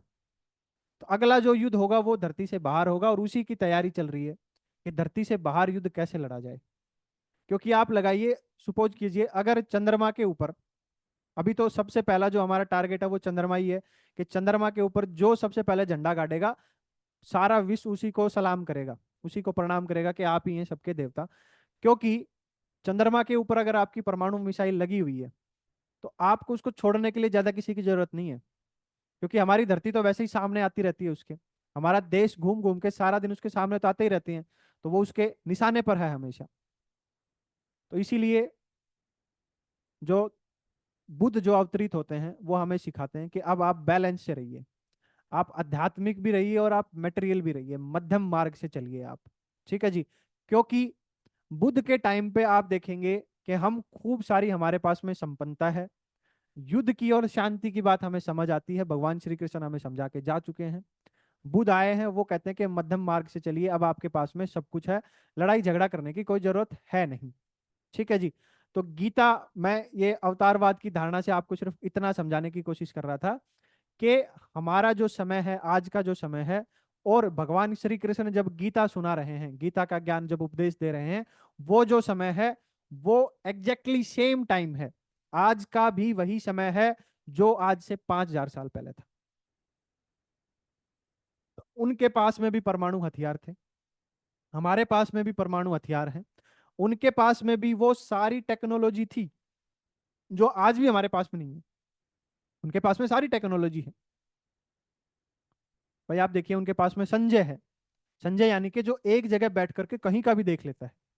आज भी हमारे पास में संजय सैटेलाइट, वो एक जगह घूमती सब जगह का देखती है, वो हमारा संजय है ना जी। हमारे पास में सब वो चीजें हैं ऑलमोस्ट ऑलमोस्ट जो महाभारत के टाइम पे थी। बस एक नारायणी सेना का जो है थोड़ा सा अभी बचा हुआ है, वो आने वाले समय में वो भी क्लोनिंग, वैसे अभी वो हो रहा है लेकिन अभी सामने नहीं है, हमारे रोबोट्स बन चुके हैं, वो एक दूसरे की क्लोनिंग करना भी सीख रहे हैं, लेकिन वो अभी बिल्कुल मार्केट में आया नहीं है, वो बिल्कुल सामने, उसके ऊपर कभी कोई युद्ध लड़ा नहीं गया है, लेकिन है वो भी हमारे सामने। ऐसा कुछ भी नहीं है जो बचा हुआ है, होने वाला है या हो रहा है। तो आज भी गीता उतनी ही सार्थक है जितनी गीता आज से 5,000 साल पहले थी, और आज से 5,000 साल बाद भी गीता इतनी ही सार्थक रहेगी। ये अपने समय से पहले बताई गई बात है, अपने समय से पहले कही हुई बात है। ठीक है जी। तो ये चार पांच बातें मैंने आपको समझाने की कोशिश की, आई थिंक आप सब कनेक्ट कर पाए होंगे। एक तो आपके सबके कैमरा ऑन है, तो मेरे को ऐसा लग रहा है यू आर नॉट इंटरेस्टेड, आप सब जो है रुचि नहीं ले रहे, मैं ऐसे ही जो है बोले जा रहा हूँ। हाँ जी। आप सब मेरे को जान रहे हैं, मेरे ख्याल से सभी जो है जाने माने हस्तियां बैठी मेरे सामने। हाँ जी। तो कम से कम कैमरा ऑन रखेंगे तो दैट विल बी ए, मेरे को भी थोड़ा सा मोटिवेशन मिलता है आपके चेहरे देख देख के। बताइए, कहने के बाद आप करते हैं। ये आपको चार पांच बातें समझ में आई? हाँ जी। अमृता जी, हंसी आ रही है आपको? नमस्कार जी, नमस्कार। गीता समझा पाऊंगा मैं आपको सबको? हाँ जी। समझ पाएंगे आप मेरे से गीता? चलिए, आप कनेक्ट कर पा रहे, मेन है कनेक्ट करना। अगर आप कनेक्ट नहीं कर पाएंगे तो गीता कभी समझ नहीं आ सकती, फिर पहले अध्याय के बाद छोड़ देंगे आप, पहला अध्याय कंप्लीट हो जाए वही बड़ी इंटरेस्टिंग है, अगर इसको हम कनेक्ट करके समझें, बड़े बड़ी मजेदार, आनंदित आप महसूस करेंगे समझने के बाद। ठीक है जी। एक क्वेश्चन हमारा और बचता है कि गीता जो है उसमें चार मुख्य पात्र हैं, चार लोगों के मुंह से बोला जाता है। पहला धृतराष्ट्र, दूसरा संजय, और तीसरा अर्जुन, और चौथे श्री कृष्ण। ठीक है जी। तो ये इतनी महत्वपूर्ण बात धृतराष्ट्र के मुंह से ही क्यों शुरू कराई गई? ये एक महत्वपूर्ण सवाल है।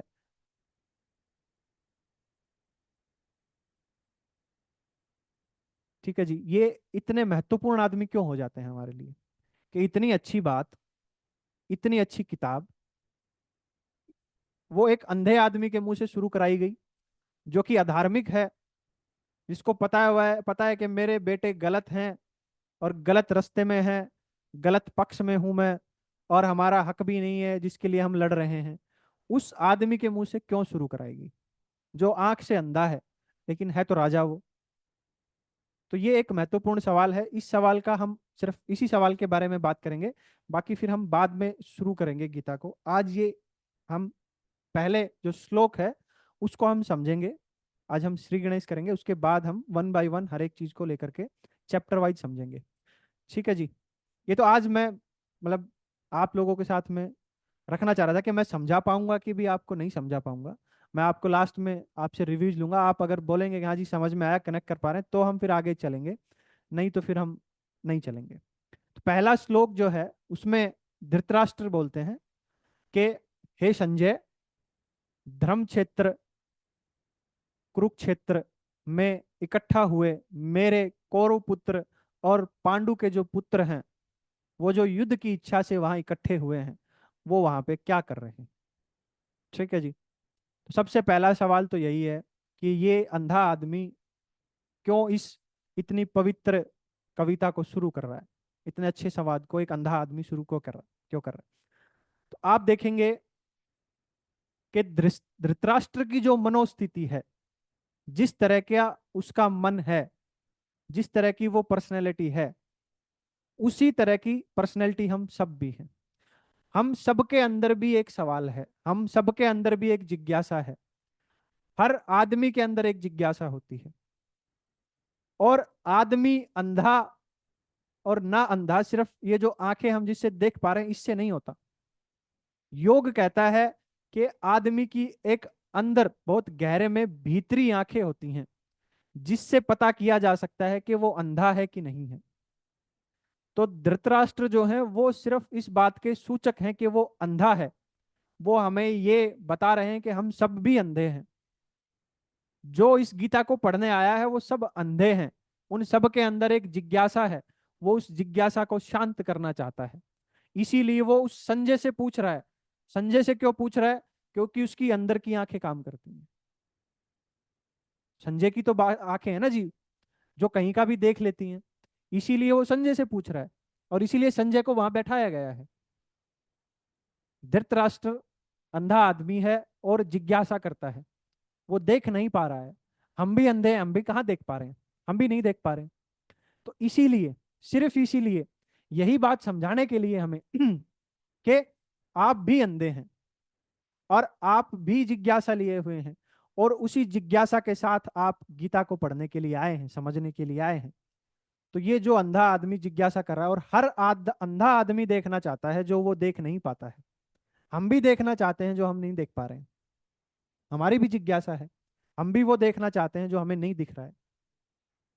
हम भी वो जानना चाहते हैं जो हम नहीं जानते हैं। हर बहरा आदमी भी सुनना चाहता है। तो हम सब अंधे हैं, एक बात तय है। पहला श्लोक हमें बताता है। तो ये बात आप ध्यान में रखते हुए चलिएगा। आगे पूरी गीता हमें आंखें खोलने का काम करती है, हमारी अंदर की आंखें जो बंद है उनको विकसित करने का काम करती है। तो पहला जो श्लोक है उसका यही है कि हमारा जो धृतराष्ट्र जो दिमाग है, हमारा धृतराष्ट्र जो है वो दिमाग है। दिमाग की 100 इच्छाएं होती हैं, 100 कौरव पुत्र हैं उसके। वो कह रहा है जो मेरी 100 इच्छाएं हैं। और जो कुरुक्षेत्र या धर्म क्षेत्र की जो बात कर रहे हैं, वो दो अर्थ में है। एक तो आपका जो बाहर समाज है वो कुरुक्षेत्र है, जिसमें आपको ये सारी पर्सनैलिटीज दिखाई देंगी। हम एक एक व्यक्तित्व की बात करेंगे जो आपको बाहर कैसे दिखाई देता है। और हर एक पर्सनैलिटी आप अपने अंदर भी फील करेंगे। धृतराष्ट्र भी हमारे अंदर है। और जो धर्म क्षेत्र और जो कुरुक्षेत्र की बात हो रही है वो हमारा शरीर ही है। हमारे इस शरीर के अंदर, हमारे दिमाग के अंदर जो हमारी 100 इच्छाएं हैं, जिनको बता रहे हैं धृतराष्ट्र, जो युद्ध के लिए इकट्ठा हुए हैं। हम भी इसी जद्दोजहद में हैं, हम भी युद्ध में हैं कि उन 100 इच्छाओं को जिता दिया जाए। इसीलिए वो कहता है कि कौरव और पांडव जो इकट्ठा हुए हैं वो क्या कर रहे हैं। वो पूछ रहा है कि आप क्या कर रहे हो बैठ के। हम अपने आप से ही सवाल कर रहे हैं। संजय हमारे अंदर ही है। हम अपने मन की आंखों, जो अंदर जो आंखें, उनसे पूछ रहे हैं कि भाई बताओ हमें। और ये प्रैक्टिकली भी है।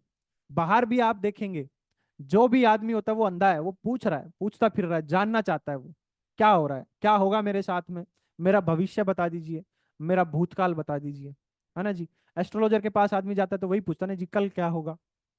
अंधा ही है वो, तभी तो जानना चाह रहा है वो। दिख नहीं रहा है उसको, इसलिए वो देखना चाह रहा है। तो धृतराष्ट्र भी है, उसको दिख नहीं रहा है, देखना चाह रहा है। बस वो इस बात का प्रतीकात्मक है, आपको ये बताना चाह रहा है कि सिर्फ शारीरिक रूप से आंखें होने का मतलब ये नहीं है कि आप देख पाएंगे। ये आंखें नहीं होंगी तो भी ऐसा नहीं है कि आपके अंदर काम वासना नहीं होगी, क्रोध नहीं होगा, लालच नहीं होगी। ऐसा नहीं है। धृतराष्ट्र अंधे हैं, देख नहीं पाते, फिर भी उनके अंदर वासना है, फिर भी उनके अंदर मोह है, लालच है। आप देखेंगे सूरदास जी ने अपनी आंखें फोड़ ली थी कि ना रहेंगी आंखें, ना दिखेगी औरत, ना उठेगी काम वासना। लेकिन अगर वो एक बार भी धृतराष्ट्र जी का ख्याल कर लेते तो आंखें फोड़ने की जरूरत नहीं रहती। क्योंकि काम वासना तो तब भी उठ सकती है जब आपकी आंखें ना हो। अब आजकल लोग बोलते हैं सोशल मीडिया पे, यूट्यूब पे, कि औरतें छोटे कपड़े पहनती हैं, इसलिए आदमी की काम वासना जागृत हो जाती है, इसलिए रेप ज्यादा होते हैं। नहीं, कोई लॉजिक नहीं है ये। काम वासना तो है, वो चाहे कपड़े पहने ना पहने। और अगर औरत कपड़े नहीं पहनती है तो काम वासना नहीं होगी। अगर औरत बिल्कुल नग्न रूप में मार्केट से निकल जाए तो किसी के अंदर काम वासना नहीं तृप्त होगी, किसी के अंदर भी नहीं आएगी। ये भी एक लॉजिक है कि अगर औरत बिल्कुल नग्न रूप में मार्केट से निकलती तो किसी की काम वासना को वो उकसाएगी नहीं। ये हमारे अंदर की आंखें हैं। काम वासना किसी को सिखाई नहीं जाती, वो तो अंदर है, हमारे इनहेरेंट है, निहित है हमारे अंदर। उसको सिखाने की जरूरत नहीं है, आएगी वो तो। बस हमें अपनी अंदर की आंखों से देखना शुरू करना है। संजय हमें होना है, तो हम धृतराष्ट्र से बाहर आ जाएंगे। तो धृतराष्ट्र जो है वो हमें यही संदेश देते हैं कि बाहर की आंखें हैं, उनको उनसे ज्यादा परेशान होने की जरूरत नहीं है, अंदर की आंखों पे काम करो। वहां से चीजें मुख्य रूप से संचालित होती हैं। और रही दूसरी बात संजय की, तो संजय को आप देखेंगे कि लोग जो है नकार देते हैं कि संजय जैसा आदमी हो ही नहीं सकता। कपोल कल्पना है हमारी। कैसा हो सकता है कि एक आदमी एक जगह बैठ करके दूर का देख ले? ऐसा तो हो ही नहीं सकता। हमने तो नकार दी ये बात। लेकिन आप देखेंगे जो वेस्टर्न के जो देश हैं, उन्होंने भी तो गीता पढ़ी। उन्होंने भी पहला श्लोक जब पढ़ा तो उन्होंने देखा संजय ऐसा आदमी हो सकता है जो एक जगह बैठ करके दूर का देख ले। तो उन्होंने इसी के ऊपर अपना विज्ञान डेवलप किया। रशिया ने, जर्मनी ने, इन्होंने ही सबसे पहले सैटेलाइट बनाई है, हमने नहीं बनाई। जबकि हमारे पास तो संजय पहले से है, हमने नहीं बनाई सैटेलाइट। उनके पास में आज संजय है, हमारे पास में नहीं है। और जब तो हमारे पास में तो ऐसी टेक्नोलॉजी है कि हम हर आदमी को संजय बना सकते हैं। हमारे यहाँ तो हर आदमी संजय हो सकता है। अगर एक संजय हमारे पास में आज से 5,000 साल पहले रहा है तो आज भी हमारे पास में होना चाहिए। और आज तो बहुत सारे होने चाहिए। और संजय तो छोड़िए, जब से अमेरिका ने, रशिया ने, जर्मनी ने, इन सब ने चांद के ऊपर कदम रखा है, तब से एक नई खोज शुरू हो गई है। क्योंकि जैसे ही चांद पे पहुंचे हम, वैसे ही एक नई जरूरत पैदा हुई कि चांद पे हम चले तो गए, लेकिन अगर चांद पे जाने के बाद हमारा यंत्र काम करना बंद कर दे और हमारा उनके साथ में कनेक्शन टूट जाए, तो वो तो खो जाएगा। उससे वापस कैसे जुड़ाव करेंगे हम? सबसे बड़ी समस्या इनके सामने यही है। आज भी यही है। जब से चांद पे कदम रखा है तभी से ये समस्या उत्पन्न है कि ये आज जो है रसिया, अमेरिका, ये सब इस बात के ऊपर सबसे ज्यादा एक्सपेरिमेंट कर रहे हैं कि कैसे हम बिना किसी यंत्र के एक दूसरे से संपर्क साध सकते हैं। एक दूसरे की साथ जो हो रहा है उसको हम देख सकते हैं बिना बिना किसी यंत्र के। इसी दरमियान अमेरिका जो है वो एक आदमी के पास पहुंचता है। टेड सीरियो करके उनका नाम था, आप गूगल पे सर्च कीजिएगा, टेड सीरियो। इस आदमी के अंदर एक बड़ी अद्भुत शक्ति है। अभी तो ये जा चुके हैं, अभी जिंदा नहीं है। कि ये आदमी संजय के जैसे शक्ति रखता है। ये एक जगह बैठ करके कहीं का भी देख सकता है। और सिर्फ देख नहीं सकता है, ये जहां देख रहा है उसकी पिक्चर अपनी रेटिना के ऊपर लेके आएगा। इसकी आंख के ऊपर वो दृश्य अंकित हो जाता है। और बाद में आप कैमरे से उसकी फोटो भी निकाल सकते हैं। ये आदमी मिलने के बाद अमेरिका की जो खोज थी वो और भी तेज हो गई। अब तो उनको यकीन है कि हमारे दिमाग के अंदर ऐसी शक्ति है जिससे हम बिना किसी यंत्र के यहां बैठ के दूर का देख सकते हैं और अपनी मैसेजिंग भी भेज सकते हैं। और वो आज इस बात पे काम कर रहे हैं। लेकिन हम बात कर रहे हैं इस पे, काम नहीं कर रहे हैं। हमारे यहाँ पे काम नहीं हो रहा संजय के ऊपर, जबकि गीता का पहला ही श्लोक है।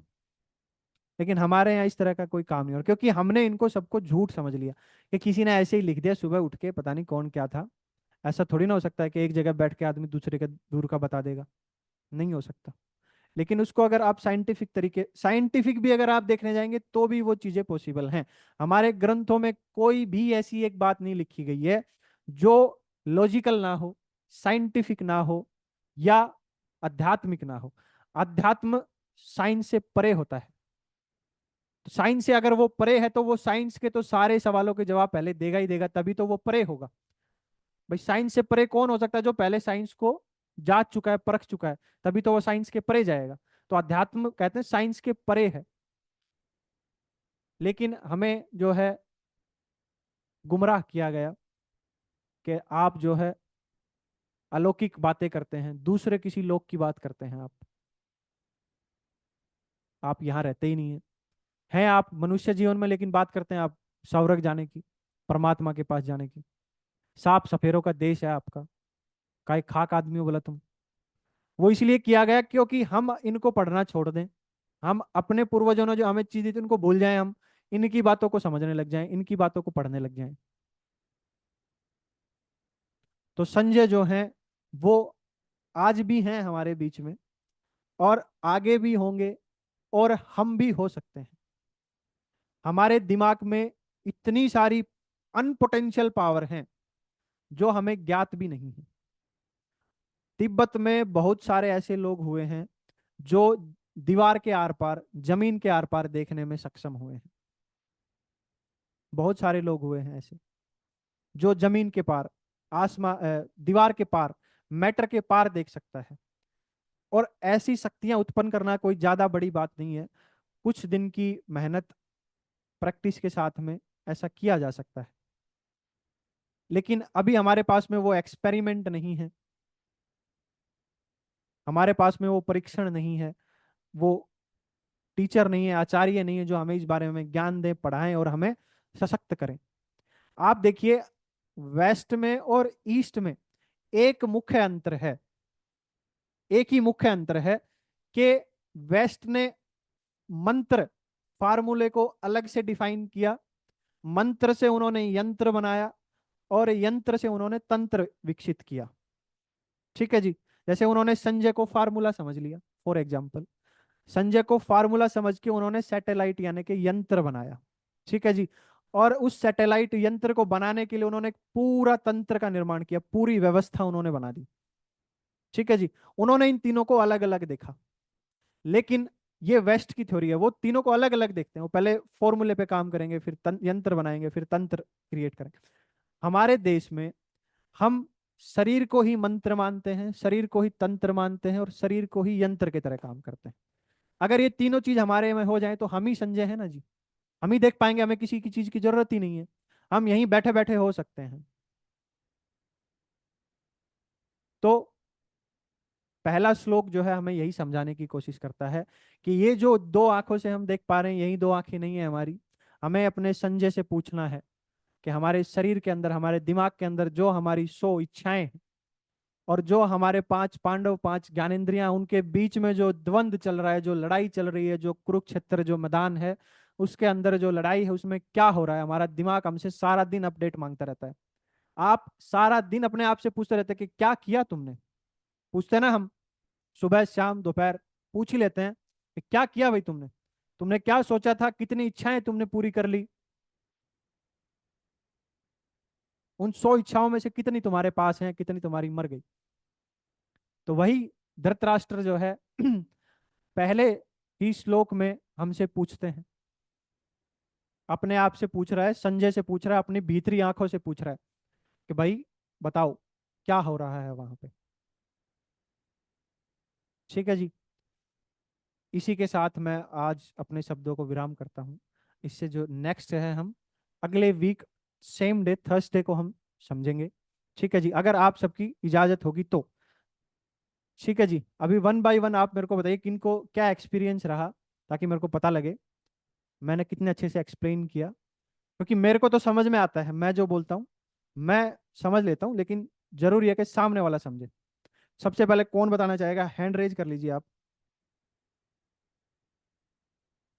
बोल के बताएंगे आप मेरे को, बोल के हैंड रेज कीजिए। हाँ जी, गौरव जी आप अनम्यूट कर लीजिए सर।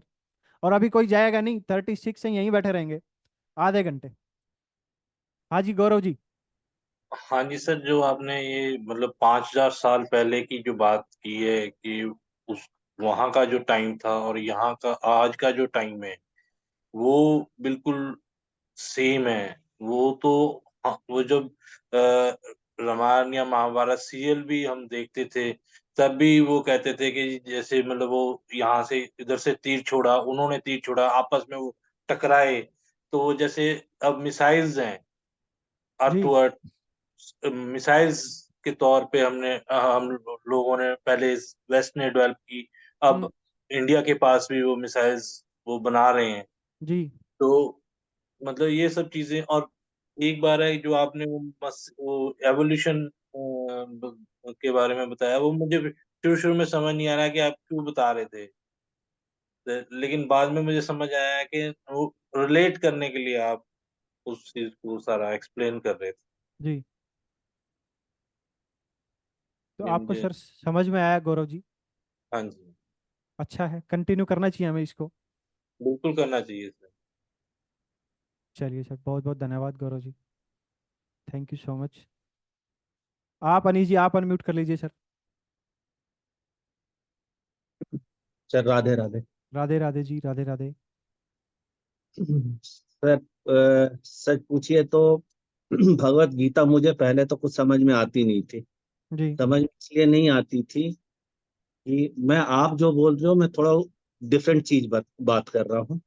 कि मेरी मदर जो है, खैर वो नहीं रही, तो वो बिना भगवत गीता का एक चैप्टर पढ़े हुए नाश्ता नहीं करती थी।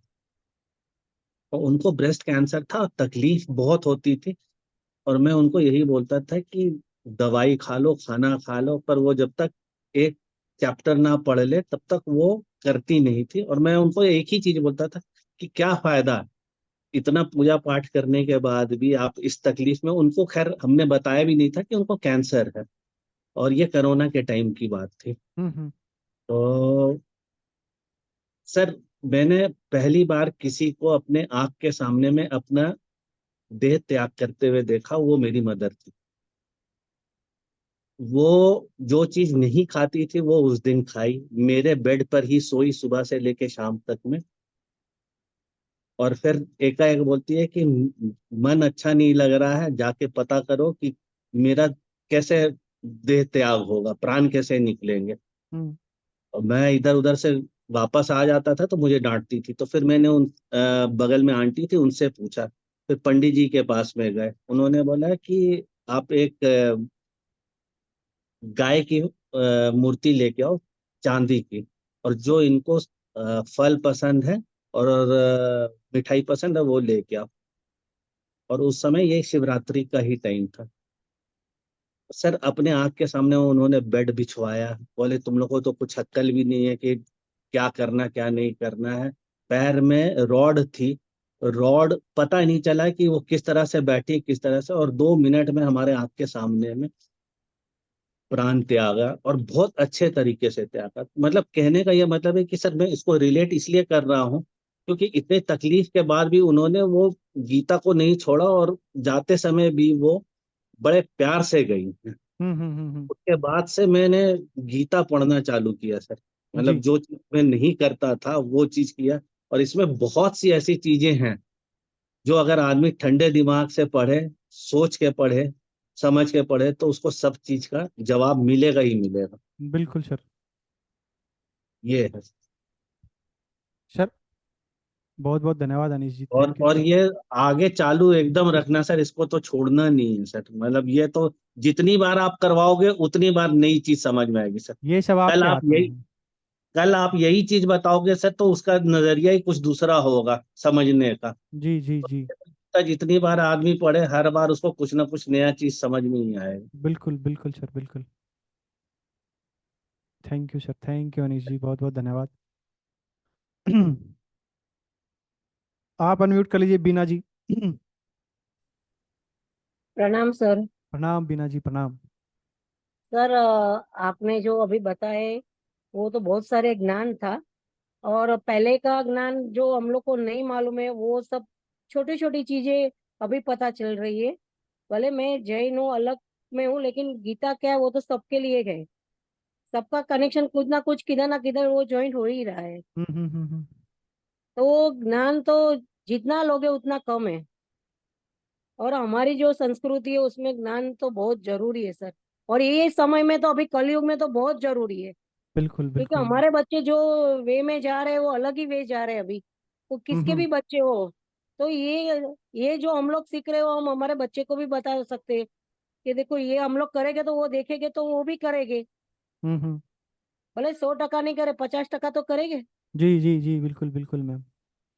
और सर ये जो आपने बताया कि पहले जो था और अब का जो टेक्नोलॉजी है, पहले जो समय था और अभी की जो समय की जो टेक्नोलॉजी है, पूरी अलग ही है। लेकिन सर मेरे को ये नहीं समझ में आया, आपने बोला कि हमारी जो संस्कृति है वो एकदम शांत है। यानी हम लोग धर्म में ज्यादा समझते हैं, प्यार में, धर्म में, शांत देश है हमारा। तो वो अच्छी बात है ना सर। भले जितने जितने जितने भी अच्छी हमारे नहीं है पे। मैम, वो बहुत खराब बात है। वो समझेंगे हम आगे, जब वो श्री कृष्ण आएंगे, जब वो बताएंगे हमें। बहुत गड़बड़ हो गई वो हमारे साथ में। अच्छी बात नहीं है सर।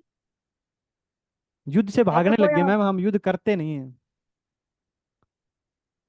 अभी भी युद्ध- मोदी अभी इजराइल और यूक्रेन अभी और तो देखिए, इनकी गवर्नमेंट के बाद, बीजेपी गवर्नमेंट के बाद आप देखेंगे हमारी युद्ध के प्रति जो आकांक्षा वो बढ़ी है। ऐसा नहीं, कम नहीं हुई है। हमने लोगों को मुंह तोड़ जवाब देना शुरू किया है। हाँ ये वो युद्ध किया के है बदले युद्ध सर। करते हैं, पहले लेकिन ऐसा फिर नहीं था। भी सर, फिर भी रसिया और अभी यहाँ पे यूक्रेन में जाके मोदी जी तो वही काम करने को गए थे ना। ऐसे तो मैम तो हम शांति की बात तो करते ही है ना। हम तो कहते हैं शांति कभी असंभव हो नहीं सकती। लेकिन अगर युद्ध की जरूरत है तो युद्ध भी लड़ा जाए, युद्ध से मुंह ना फेरा जाए। हाँ वो तो सही बात है। इसलिए तो सब हथियार बथियार खरीद रहे हैं हम लोग। हमने तो युद्ध को छोड़ ही दिया था मैम। आपको पता है 1962 में जब चाइना ने हमारे ऊपर हमला किया था, उस टाइम पर जवाहरलाल नेहरू जी की गवर्नमेंट थी, और उन्होंने हमारे जितने भी कारखाने थे हथियार बनाने के, वो बंद करते हुए चले गए थे। उन्होंने बोला था हमें तो जरूरत ही नहीं है। बंद करने शुरू कर दिए थे हमने अपने हथियार के कारखाने। हाँ वो तो बात सही है सर। करेंगे मैम, उसको हम आगे समझते हुए चलेंगे एक एक ओके करके। Okay okay sir. आज तो पहला और दिन है सर मैम। इसकी रिकॉर्डिंग मिलेगी क्या? हाँ, रिकॉर्डिंग मिल जाएगी मैम। क्योंकि मैं अगले थर्सडे को नहीं हूँ, मैं जा रही हूँ यहाँ पे अपना ऋषिकेश, बद्रीनाथ केदारनाथ जा रही हूँ सर। जी जी जी, बिल्कुल बिल्कुल, रिकॉर्डिंग भगवान मिल प्रे जाएगी। करना, सर प्रे करना मेरी यात्रा हो जाए। जी जी, बिल्कुल हो जाएगी मैम, निश्चिंत रहें आप। Thank you sir. Thank you ma'am. हाँ जी, सुलभा जी आप अनम्यूट कर लीजिए मैम।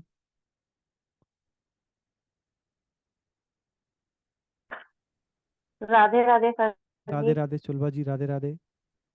राधे राधे सर जी। राधे आवाज राधे मैम, राधे राधे। सर जी, मुझे तो मेरे साथ तो अभी एक ही रिलेट हुआ है, जो जहाँ आपने आज तो जब समझाया कि हम बिल्कुल धृतराष्ट्र की तरह है। हम भी अंधे हैं, हम भी चाहते हैं, जो प्लानिंग करते हैं वो फुलफिल नहीं होते, जो सोचते हैं वो फुलफिल नहीं होते, तो हमें भी वो ज्ञान चाहिए क्योंकि हम भी अंधे ही है। ये मैं अपने से रिलेट कर रही हूँ, जी जो जी। मुझे आज यहाँ पे पता लगा, क्योंकि मैंने बहुत प्लानिंग की थी, एक भी प्लानिंग सक्सेस हो रही है। मुझे भी लगता है कि मुझे भी जानना चाहिए लिखा है और किस तरीके से लिखा है, क्योंकि गीता को पढ़ना इतना कठिन है और समझना तो बहुत ही ज्यादा कठिन है। तो हम्म। आप अगर समझाएंगे तो थोड़ा बहुत तो समझ ही जाएंगे, क्योंकि कंप्लीटली तो कोई नहीं समझ पाएगा, वो तो मैम। लेकिन थोड़ा बहुत तो जरूर समझ जाएंगे। तो जी जी जी कनेक्टेड जी। हूँ सर आपसे, ओके मैम, थैंक क्योंकि यू मैम। आपको भी पता है कि मेरी प्लानिंग बहुत थी और कुछ भी सक्सेस नहीं हो रही है। प्लानिंग तो मैम सबकी रहती, सारा दिन बैठे बैठे हम करते क्या हैं? यही कुछ करते ना हैं। कुछ बीच बीच में आ ही रहा है। होता तो वही है जो अज्ञात बहुत कराता है। ज्यादा सर, मैंने सोचा था कि अभी जो मैंने प्लानिंग की वो सक्सेस ही सक्सेस हो जाएगा, लेकिन लगता है कि धृतराष्ट्र की तरह हम भी अंधे हैं। मैं भी अंधी हूँ, तो मुझे पता होना चाहिए कि कहाँ गलतियाँ हो रही है, कहाँ रुका जा रहा है।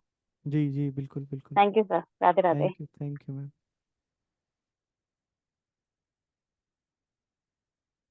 हाँ जी, राजेश जी आप अनम्यूट कर लीजिए सर, राजेश कुमार जी।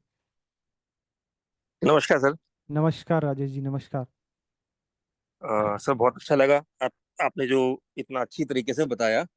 हम्म। बाकी हम लोग ना एक तरह से अपनी संस्कृति के बारे में भी जान रहे हैं। हमें रामायण महाभारत ये सारा कुछ एक मतलब जब हम छोटे थे तो हम एक एंटरटेनमेंट के तौर पे देखते हैं सर इसको, कि एज एन एंटरटेनमेंट। लेकिन ये जो आप गीता के बारे में हमें बता रहे हैं, तो हम जो हमारी संस्कृति है, हमारा पीछे हम कहाँ से हैं, वो सारी चीजें हमें पता लग रही, जो अभी तक शायद मेरे हिसाब से किसी को नहीं पता होंगी इतनी डीपली जितनी आप बताएंगे और जो आप बता रहे हैं।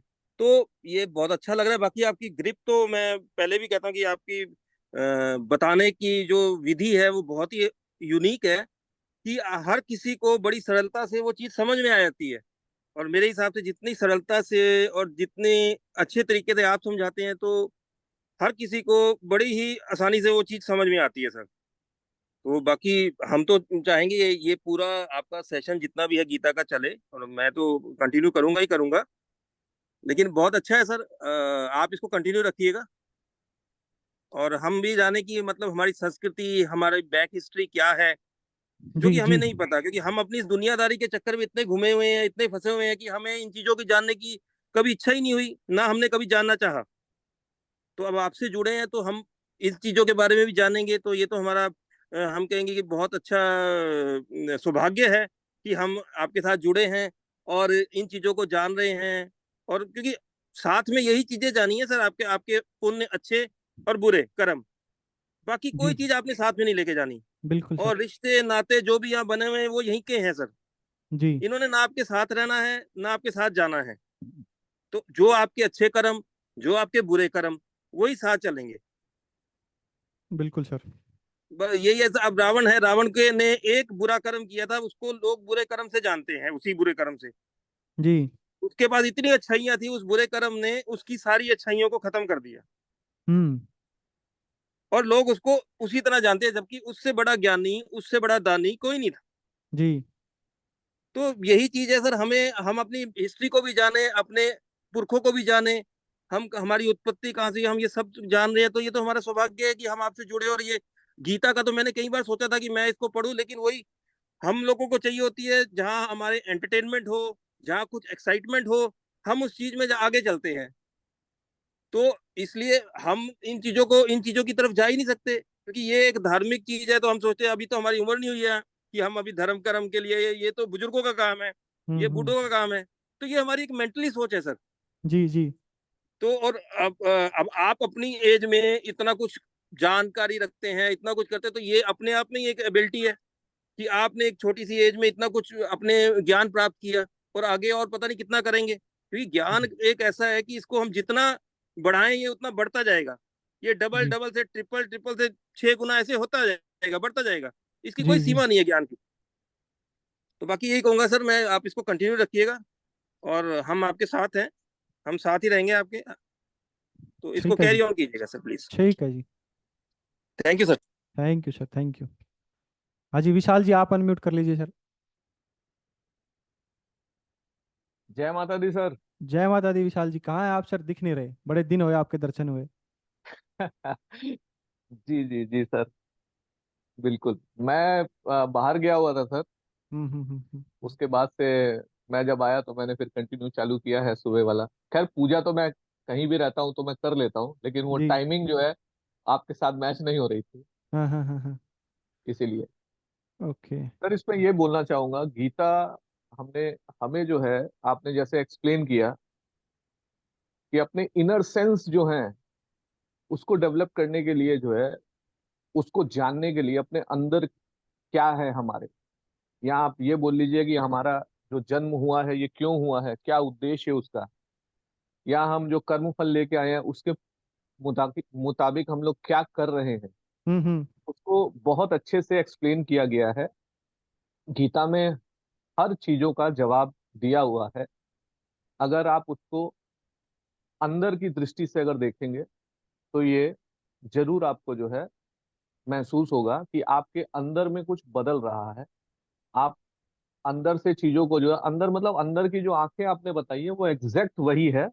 इनर सेंस मैं उसको बोलता हूँ कि आपके इनर सेंस को आप जो है कितना डेवलप कर सकते हैं, जी कि आप जो वो बोलना चाहते हैं उसको आप अलाइन कर सकते हैं। अभी बहुत अच्छा पर्व और नवरात्र आने वाले हैं अभी, उसमें हमारे वेस्ट बंगाल में जो है दुर्गा पूजा बहुत धूमधाम से मनाई जाती तो वो दुर्गा पूजा में भी आपने देखा होगा एक मैसेज है, अगर किसी ने रिलेट किया हो तो हम देखते हैं कि वो असुर को जो है माँ दुर्गा मार रही हैं, वो शेर के ऊपर बैठी हुई हैं। ये एक विजुअलाइजेशन है, जी। लेकिन इसका इनर सेंस जो है अगर समझा जाए तो वो राक्षस क्या है, वो हमारा जो है 6 इंद्रियां हैं हमारी, वो उसको रिप्रेजेंट करता है। हर चीज हमारा काम मोक्ष जो भी नेगेटिविटी है, राक्षस उसकी एक प्रतीक बताया गया है। हम्म। और माँ दुर्गा जो है, हालांकि उनके त्रिशूल भी है और भाला है, तो वो भाले से जो है उसको मारती हैं। त्रिशूल से उन्होंने क्यों नहीं मारा? भाला जो है वो एक पिन पॉइंट है, एकदम जाके जो है ना वो सुई की तरह हो जाता है। तो ये हमें बताया गया है कि ये जो राक्षस है या हमारा जो मन है, जो भटकाव है हमारा, इसको हम कैसे विजय प्राप्त कर सकते हैं। तो वो चीज जो है अपनी अंतर आत्मा जो है उसको डेवलप करके, अपने इंद्रियों को काबू करके, और वो इंद्रियां जो है वो मेडिटेशन के माध्यम से या अपने सिक्स सेंस को डेवलप करने से ही जागृत होगा और उसके ऊपर विजय प्राप्त कर सकती है। तो वो जो त्रिकोण होता है, तो वो सिंगल यूनिट पे जब हर चीज एनर्जी अलाइन हो जाती है आपकी, तब उसको विजय प्राप्त कर सकते हैं। ऐसे ही हर मंदिर या मस्जिद में आप देखिएगा कि वो ऊपर गुंबद बना होता है, क्योंकि जब एनर्जी आती है तो वो एकदम पिन पॉइंट पे आए और उसके बाद वो पूरा सब जगह बिखेर दे। उस हिसाब हम्म। से ही डेवलप किया जाता है मंदिरों को। जी। तो सर मैं इस चीज को तो पूरी अच्छे से कनेक्ट कर पाता हूँ, क्योंकि मैं भी आप ही की तरह थोड़ा सा आध्यात्म से जुड़ा हुआ हूँ। तो मुझे चीजें जो है कनेक्ट करना मैं कर लेता हूँ उससे। मेरा तो जो सर सेशन जो बहुत अच्छा मेन था। मकसद था विशाल जी वो ये था, क्या मैं समझा पाऊंगा आप लोगों को, समझ पाएंगे आप बिल्कुल मेरी समझा भाषा? पाएंगे सर। सर मैं तो समझ पाऊंगा, मैं तो कनेक्ट कर पा रहा हूँ। मैंने इसीलिए बोला कि मैं कनेक्ट कर रहा हूँ आपसे। तो चीजें जो आपने एक्सप्लेन की हैं या जो बताई हैं आपने, वो बहुत अच्छे से आपने बता पाए। मैं उसको पूरी तरह कनेक्ट कर सकता हूँ। चलिए सर, बहुत बहुत धन्यवाद। बहुत बहुत धन्यवाद विशाल जी। थैंक यू हाँ सर। जी, पुष्पा जी आप अनम्यूट कर लीजिए मैम। हाँ जी, good morning sir. Good morning ma'am. Actually मैं अभी अमेरिका गई थी, तो वहाँ पर मेरा बेटा एप्पल में काम करता है। तो एप्पल वालों ने एक इन्वेंशन करा है, उसको बोलते हैं VR हेडसेट। हम्म तो ये आप अगर अपनी उस पे लगा लो और अपने मोबाइल से उसको अटैच कर दो, तो हम्म। जो आप देखना चाहो वो देखो। This is like a Sanjay vision. जी जी जी बिल्कुल। तो बहुत अच्छी चीज वो, मतलब जो संजय जो कर पाया था उसमें भी अगर आप, वो ऐसे लगेगा कि आप जैसे फैक्ट्री से हमने कर दिया उसको, कनेक्ट कर दिया, तो हम जब उसको ऑन करेंगे तो हमें लगेगा हम फैक्ट्री के अंदर ही खड़े हुए हैं और हम्म। वहां से आप देख रहे हैं कौन क्या कर रहा है, कौन क्या कर रहा है। This is like Sanjay. This is hmm. Very good. जी। और आपने बताया, बहुत अच्छा लगा मुझे। I continue that. Thank you Pushpa ji, thank you. Continue करना चाहिए पुष्पा जी हमें। हाँ बिल्कुल बिल्कुल। चलिए जी, बहुत बहुत धन्यवाद। देखिए मैं आपसे सबसे बार बार क्यों पूछ रहा हूँ, क्योंकि गीता का उपदेश देना सबके बस की बात नहीं होती, है ना जी। और मैं इतने, ना तो मेरी एज हुई है ना इतना मेरे को ज्ञान है कि मैं ये दे पाऊँ। इसीलिए मैं जो है बार बार आप लोगों से पूछ रहा हूँ, ताकि मेरे को अंदर से मोटिवेशन आए, है ना जी। एक्चुअली में मेरे लिए है ये। एक तो मैं बहुत दिनों से, मेरे को लोग सलाह देते रहते हैं कि सर आप ये कर लीजिए, कर देना चाहिए आपको, अच्छा है आपका जो वो है, मतलब डिटेलिंग डिक्टेटिंग एक्सप्लेनेशन अच्छी करते हैं, फिर भी जो है ना एक रहता है अंदर से, करना चाहिए कि नहीं करना चाहिए, हम उस लायक हैं भी कि नहीं है। तो वो बस मैं आप लोगों से मोटिवेशन लेने की कोशिश कर रहा हूँ। हाँ जी, संगीता जी बताइए मैम। सर गुरु पूर्णिमा की बहुत बहुत शुभकामनाएं। बहुत बहुत धन्यवाद मैम। सर मैं ये बोलना चाह रही थी कि मैंने भागवत गीता के लिए सर मैंने 3-4 बार कर ली है। मैं यहाँ हाँ। पर एक शनि मंदिर में ट्रस्टी हूँ। यहाँ पर मथुरा से कथावाचक आए थे जयपुर के अंदर, तो कोई मंदिर के अंदर कोई मिल ही ना था यजमान। तो फिर आखिर में पंडित जी बोलते हैं एक काम करो आप ही यजमान बन जाओ। सर मैं यजमान बनी और मैंने पूरी तरह से वहां पर भागवत करवाई। वेरी गुड और मैम। सर मैं हमेशा भागवत गीता में जाती हूँ और सर मुझे आपने जो समझाया बहुत अच्छा लगा और बहुत अच्छी तरह से समझे सर हम। बहुत बहुत और धन्यवाद भगवत सर। गीता सर सुनने में बहुत मजा आता है सर। पिछले साल हमारे मोहल्ले में एक ने करवाई थी, बहुत हम्म अच्छी करवाई थी, धूमधाम से करवाई थी। वहां पर भी हम्म। सर हमने बहुत अच्छी ढंग से भगवत गीता को सुना और उसको मनन किया सर हमने। बहुत बढ़िया मैम, बहुत अच्छा बढ़िया। लगा सर, और आप समझाइए तो हमको बहुत अच्छा लगेगा। बहुत बहुत धन्यवाद हम तो समिता आपके जी। साथ में हैं sir. Thank you ma'am, thank you. Okay sir, thank you, welcome sir. हाँ जी अमृता जी, आप अनम्यूट कर लीजिए ma'am.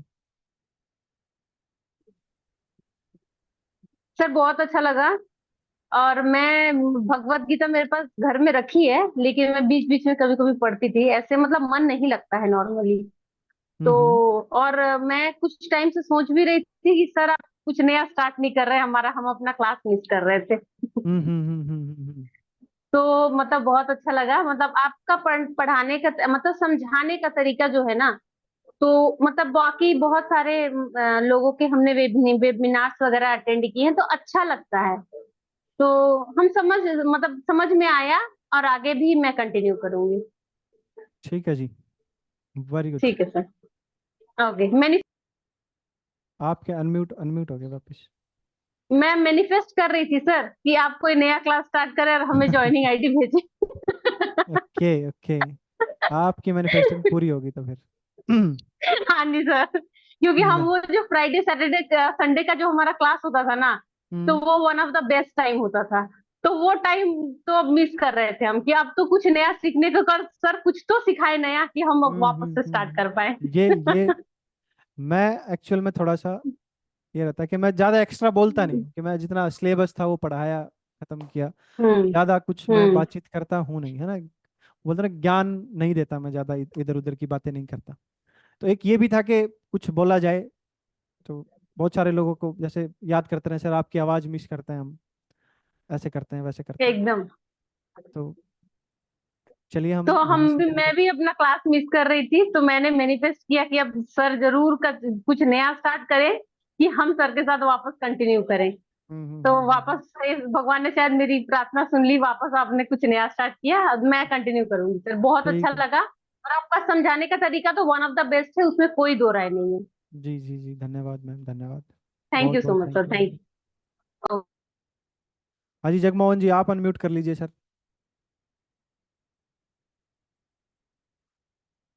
Happy teachers day sir. Happy आपको भी टीचर्स सर डे टू बहुत ऑल। बहुत मुबारक। जी सर। मैं तो सर क्या कहूँ, मैं तो सब ग्रुप से, मेरा फोन चेंज होने से सब ग्रुप से डिलीट हो गया, सिर्फ एक ग्रुप है। और कल जब देखा गीता के बारे में बोलना है, वो तो बहुत खुश हूँ। और मुझे बहुत अच्छा लगा आपके पढ़ाने के स्टाइल की, आपको जो पुराना से नया के जो कनेक्शन है वो तो बहुत अच्छा था। मैं तो, और मैं भी शायद पढ़ा था सर, 5,000 साल पहले कृष्ण जब बताया, अभी तक हम इतना पीछे क्यों है कि शायद कृष्ण जैसे गुरु हमको नहीं मिला। और जो युद्ध करने के बाद हम सर कैसे युद्ध करें, हमारा पुराना पीढ़ी जो हमारा पापा परदादा सब तो बताते हैं, बेटा बिल्ली आता है भाग जाओ, सांप आता है भाग जाओ। कोई कभी नहीं सिखाया कि सांप आता है ये तुमको डस लेगा, उसको मारो। इसलिए तो डरना हम नहीं तो पिछड़े सिखाया। हैं, हमको डरना ही सिखाया। तो लड़ना सीखना के जो चीज है, आप कनेक्ट कर पाए, मुझे बहुत अच्छा लगा। कंटिन्यू करेंगे। मेरा एक ही प्रॉब्लम है सर, ये 10 बजे का टाइम मुझे सूट नहीं करता, क्योंकि मेरा ऑफिस टाइम होता है, तो मैं कभी कभी मिस सर करूंगा एक शायद। वीक में एक ही लेक्चर रखेंगे हम। हाँ उसका ठीक रिकॉर्डिंग है। रहेगा मेनली, लाइव का नहीं है। जी जी लाइव अगर जो आना चाहें उनके लिए अच्छी बात है, रिकॉर्डिंग जी तो मिलेगा ही आपको, जी। रिकॉर्डिंग कोचिंग के लिए। लाइफ में सर, और लास्ट 5-10 मिनट में हम डिस्कशन अगर रखेंगे तो और अच्छा होगा। हाँ सर बिल्कुल रखेंगे, आपके सवालों के जवाब जी भी तो हम देंगे ना सर। जी जी सर। सवाल भी बहुत थैंक यू सर, उठते हैं क्योंकि। कंटिन्यू करेंगे। जी जी सर। जगमोहन जी, बिल्कुल, बहुत बहुत स्वागत है आपका। हाँ अर्ली मॉर्निंग में रखेंगे राजेश जी। आज सुबह ना इंटरनेट नहीं चल रहा था, तभी तो हमने वो प्रे उससे किया था हमने वो। हाँ जी रवदीप जी, आप अनम्यूट कर लीजिए मैम। रवदीप जी। सर नमस्कार सर। नमस्कार रवदीप जी, नमस्कार। हेलो। हाँ जी हाँ जी, आवाज आ रहा है मैम। नमस्कार सर, आप अर्ली मॉर्निंग में रखेंगे तो थोड़ा मुश्किल हो जाएगा, ये टाइम बेस्ट है सर 10 to, क्योंकि वीक में एक ही बार ही तो होना है सर।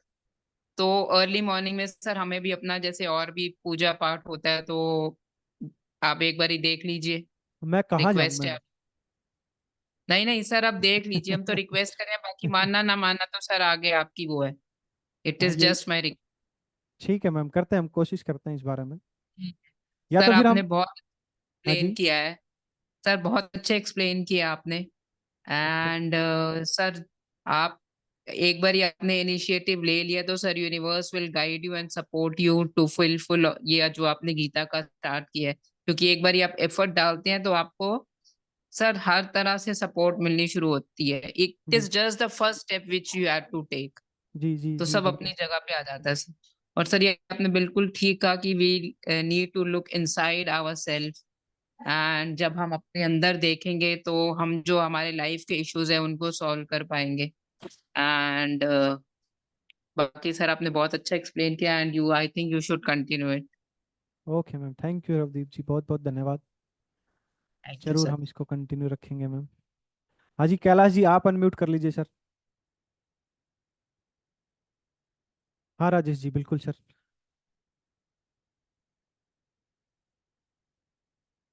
हाँ जी कैलाश जी आप अनम्यूट कर सकते हैं सर।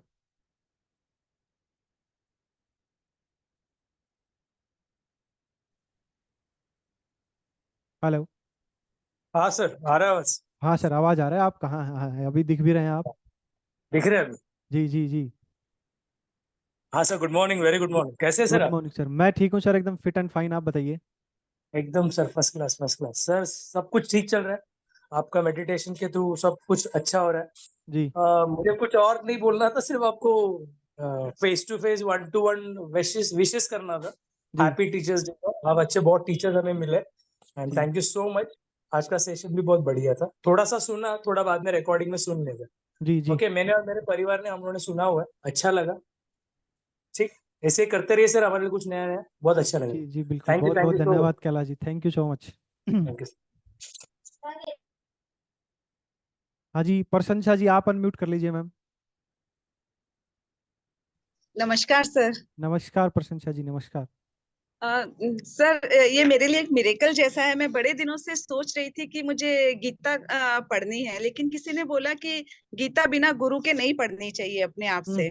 हम्म। तो मेरे दिमाग में यही चल रहा था कि मैं किससे पूछूं कि मुझे गीता पर, क्योंकि हम जैन हैं तो हमारे घर में जैसे गीता का पाठ वगैरह तो नहीं होता, और मुझे हम्म। बहुत दिनों से इंटरेस्ट आ रहा था। और ऐसे लगता है कि लाइफ में एक एक स्टेज के बाद आपको ये रियलाइज होता है कि लाइफ में कुछ चीजें जो आपके कंट्रोल में नहीं थी, कैसे हो गई, क्यों हो गई। तो बहुत सारे क्वेश्चंस दिमाग में थे, और ये भी था कि गीता में इन सब का जवाब भी है, लेकिन कोई ऐसा चाहिए जो इस चीज को समझा सके, एक्सप्लेन कर सके। मैं गीता को लेके बैठी भी, श्लोक भी पढ़ा, लेकिन इतना कुछ समझ आया नहीं।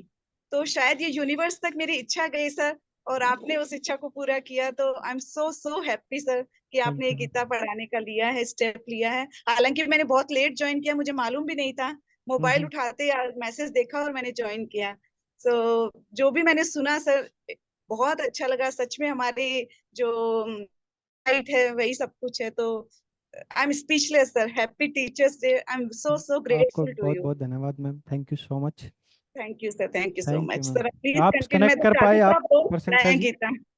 समझ का आए, आप कनेक्ट कर पाए, मेन थिंक वो है कि आप कनेक्ट बिल्कुल कर सर, पाए। बिल्कुल क्योंकि बिल्कुल हमें सर। गीता समझ नहीं आती है, और समझ समझाना नहीं भी आई अपने आप सर। में एक बहुत बड़ा टास्क होता है।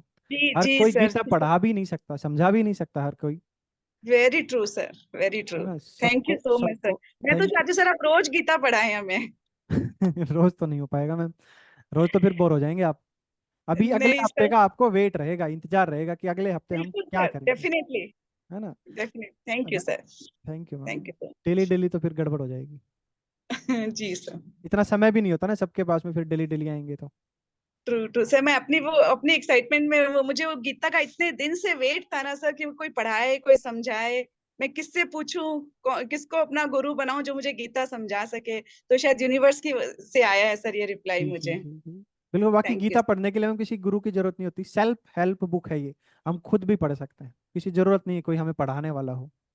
जो अच्छा पढ़ता है अच्छा। वही वेद व्यास हो जाता है इनमें, जो पढ़ाता है पर वही सर वेद उसको व्यास। पढ़ने से वो एक्सप्लेनेशन इतना नहीं आता जो आपने एक्सप्लेन किया सर। वो तो मैम आपको उतना। ऑब्जर्व करना पड़ेगा ना अपने आसपास, जी जी सर जी। क्योंकि वो जो हमारे जितने भी ग्रंथ हैं वो हमारे साथ में सिर्फ एक लेवल पे कनेक्ट नहीं करता है, वो हर जी लेवल पे कनेक्ट करता है। वो आपको सामाजिक ज्ञान भी देगा, वो आपको धार्मिक ज्ञान भी देगा, वो आपको आध्यात्मिक ज्ञान भी देगी, वही बात, वही एक बात। वो आपको आर्थिक ज्ञान भी देगा, वही आपको मानसिक ज्ञान भी देगा, सब तरह का ज्ञान उसी एक वाक्य में निहित है।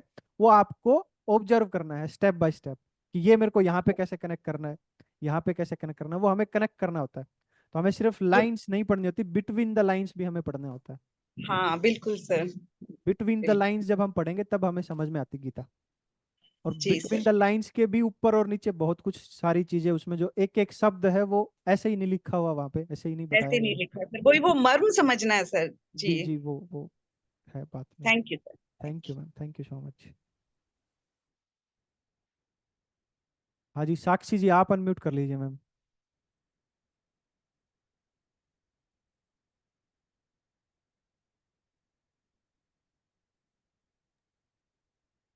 Yes sir. हाँ जी मैम।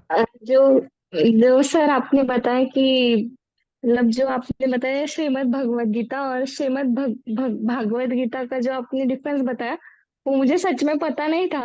हम्म। और मुझे आपके वजह से उसका बहुत क्लियर हुआ, उसका मीनिंग। और एक सर की, मेरे भैया मुझे एक सवाल हर टाइम पूछता था कि बोले अगर तू भगवान में मानती है, वो ज्यादा भगवान में मानता नहीं है, कि वो मुझे बोलता है कि मैं प्रैक्टिकल लाइफ जीने वाला इंसान हूँ, तुम ही हो आध्यात्मिक करने वाला। तो उसने मुझे एक सवाल पूछा था कि तू भगवान मानती है, तो ये बता कि भगवान है तो फिर ये भगवत गीता किसने लिखी, अगर भगवान है तो फिर भगवान ने लिखी है या किसने लिखी है।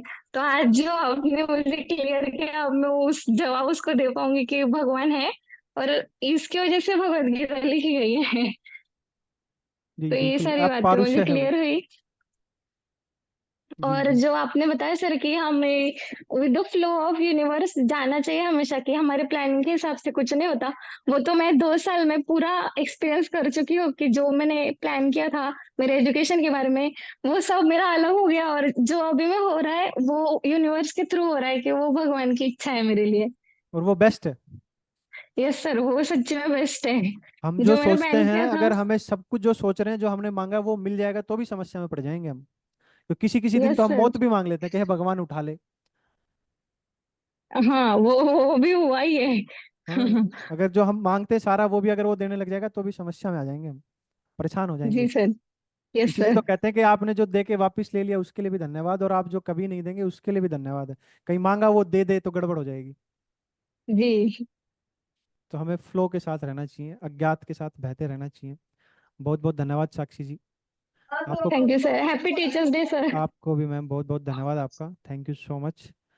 Thank you sir. Thank you ma'am. हाँ जी, किरण जी आप अनम्यूट कर लीजिए मैम। हेलो। हेलो।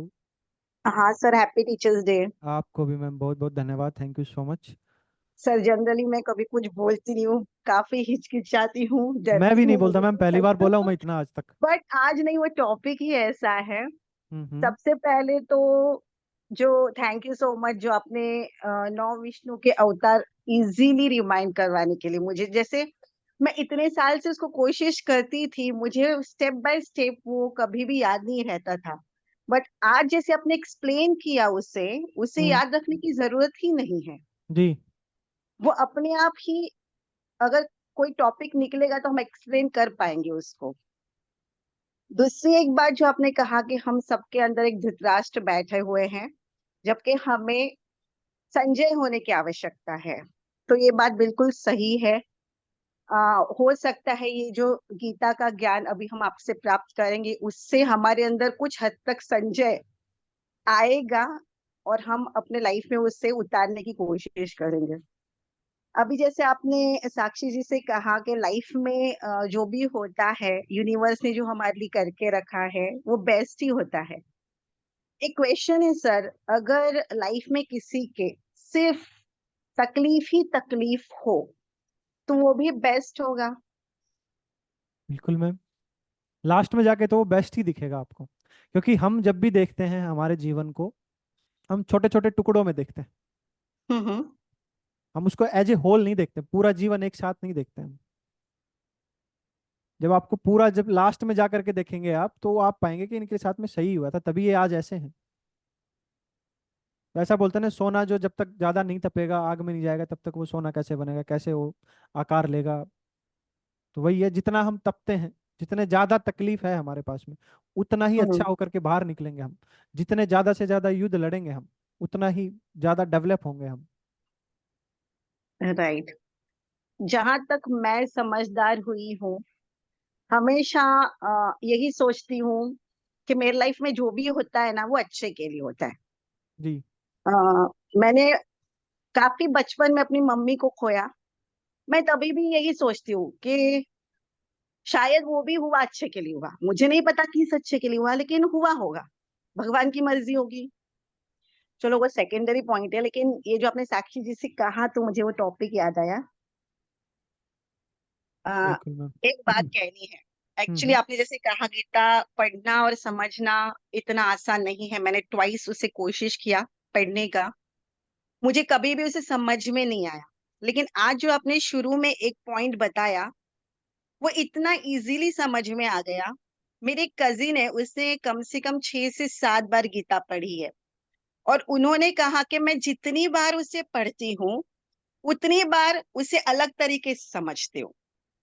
हर बार मुझे वो कुछ नया ही समझाता है।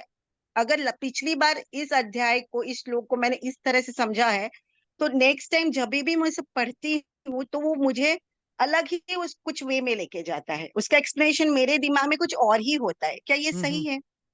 हाँ मैम, बिल्कुल। गीता जो है मैम, वो उसको आप ऐसे समझ लीजिए कि जैसे आप आसमान में बादल देखते हैं, तो हम्म। जैसी आपकी मनोस्थिति होती है वैसे ही आकृति आपको दिखने लग जाती है। ओके। वैसे ही ये गीता, जैसा आप इसके पास क्वेश्चन लेके जाएंगे, जिस सवाल के साथ आप गीता को खोलेंगे, उसी सवाल का आपको जवाब मिलेगा। और हो सकता है वो सवाल का जवाब आपको हर बार अलग अलग मिले। लाइफ में बहुत प्रॉब्लम्स है। होप सो अब ये गीता पढ़ने के बाद में आप जिस मैम, तरह से एक्सप्लेन आप करते एक हैं। बात को समझिए, गीता पढ़ने से या कुछ भी करने से आपकी प्रॉब्लम सॉल्व नहीं होती है। बट कम से कम हमें ये वे तो मिलेगा कि ये क्यों होता है। हाँ, नहीं वो तो ठीक है, वो तो पता लग जाता है। जो एक बदलाव आता है हमारे अंदर, वो आता है कि हम उस प्रॉब्लम के साथ लड़ने की जो शक्ति है वो डेवलप होती है हमारे अंदर। लड़ने का, भिड़ने का यस। जो जज्बा है वो पैदा करती है। राइट। राइट। गीता जज्बा पैदा करती है। गीता आपकी कोई समस्या समाधान नहीं कर सकती। करना तो आप नहीं है, करेंगे आप, यस। कराया आपसे ही जाएगा, क्योंकि हाथ आपके पास में है, गीता के पास में हाथ नहीं है। बस गीता पढ़ने से आप अपने जीवन में मेंटली चल स्ट्रांग हो रहे जाएंगे। चैलेंजेस को ओवरकम करने के लिए सशक्त हो सकते हैं। राइट। राइट। वही जैसे खुद ने कोशिश की तो हुआ नहीं। अब मेरे पास 4 लैंग्वेजेस में गीता है, इंग्लिश, हिंदी, मराठी एंड उड़िया। हम्म। 4 लैंग्वेज में मेरे पास गीता मौजूद है। मैंने उसको कोशिश की, आज तक मैं उसको कभी समझ नहीं, 2 बार कोशिश किया, मैं समझ नहीं पाई। हम्म। लेकिन अब मुझे लगता है कि आपके थ्रू उसे हम बहुत आसानी से समझ सकते हैं। आज का सेशन बहुत अच्छा रहा। जो कभी सोचा भी नहीं था वो टॉपिक पे आज हम सुने, समझे। उम्मीद करती हूँ आगे के सेशन में अटेंड कर पाऊंगी, क्योंकि आपके साथ मेरा टाइम कभी एडजस्ट नहीं हो पाता है। अर्ली मॉर्निंग तो पॉसिबल ही नहीं है। बाकी सबने भी रिक्वेस्ट की है, मैं भी रिक्वेस्ट करूंगी, अगर यही टाइम रहेगा तो बेटर रहेगा। अदरवाइज सर मैं भी रिकॉर्डिंग देख लूंगी। ठीक है बाकी मैम। आप जैसे करे करते रहे। भगवान आपको ऐसे ही और नॉलेज आप में देते रहे, आप हमको देते रहे। जी मैम, थैंक यू बिल्कुल। सो बहुत much. Thank you ma'am, thank you ma'am, thank you so much. हाँ जी, वंदना जी आप अनम्यूट कर लीजिए ma'am. Radhe Radhe sir. Radhe Radhe ji, Vandana ji, Radhe Radhe. Happy teachers day sir. बहुत बहुत धन्यवाद ma'am, thank you so much. हाँ। सर स्टार्टिंग में तो छूटा है मेरा, तो जहां से भी मैंने स्टार्ट किया आपके संग, वाकई में मतलब मैंने कभी पढ़ी नहीं, सिर्फ कभी कभी भागवत गीता होती है तो हम बैठते हैं वहां पे, तो उतना समझ में नहीं आता सर। लेकिन कहीं ना कहीं आप जिस जिन शब्दों में हमें बता रहे थे ना, तो वो कनेक्टिविटी महसूस हुई हमें कि पहली बार हम सुन रहे हैं किसी से, तो एक अंदर से जो चीज भावना आती है ना किसी चीज को सीखने के लिए, वो चीज आप हमें देते हैं। और जैसे हम आपसे पढ़ते ही चले जा रहे हैं, तो कहीं ना कहीं हम, जब आप कनेक्टिविटी का मतलब हम लोग की कम हो गई, जैसे अमृता मैम ने भी कहा कि क्लासेस को हम वाकई में बहुत मिस करते हैं। और जब लिंक नहीं आता है, जैसे आज आया तो एकदम मतलब डेली का की तरफ से, तो तुरंत वो चीजें हम करें, है ना। तो काफी टाइम से मतलब होता है, मैं स्लाइड करती हूँ कि हमारे लिए कुछ हो, कि हमारी क्लास हो या कुछ भी हो आपके थ्रू, तो हम आपको ज्वाइन करें। तो हम चाहते हैं, खासकर कहीं ना कहीं मतलब सर कनेक्टिविटी बनी रहती है तो हमें एक एनर्जी महसूस होती है। और आप जो ज्ञान देते हैं ना, मैं तो क्या ही बोलूं कि मतलब आपके शब्दों में जादू है जो हम महसूस कर पाते हैं। एक आत्मा से जो कनेक्टिविटी कोई करवा पाता है ना, बहुत कम लोग होंगे दुनिया दुनिया में ऐसे, कि आपकी जो बहुत आप अभी मतलब उतना एज नहीं है आपकी, और ऐसे इंसान मिलते नहीं है दुनिया में जो इस एज में ऐसी चीजें बता पाते हैं या उसको उच्चारण बहुत अच्छे से कर पाते हैं। जैसे आप हनुमान चालीसा पढ़ते हैं, बहुत सारी चीजें आपकी बहुत स्पष्ट चीजों से हमें रिलेट करवाते हैं जो हम कभी कर ही नहीं सकते। और शायद वो भगवान का आशीर्वाद है और उनकी विशेष है कि जो आप हमें मिले हैं गुरु के तौर पे। और हम मैं तो मतलब हमेशा जुड़ के रहना चाहती हूँ आपसे। तो बहुत बहुत धन्यवाद सर कि आज के दिन स्पेशली ये चीजें हमें ज्ञान के तौर पे मिलना स्टार्ट हुई है।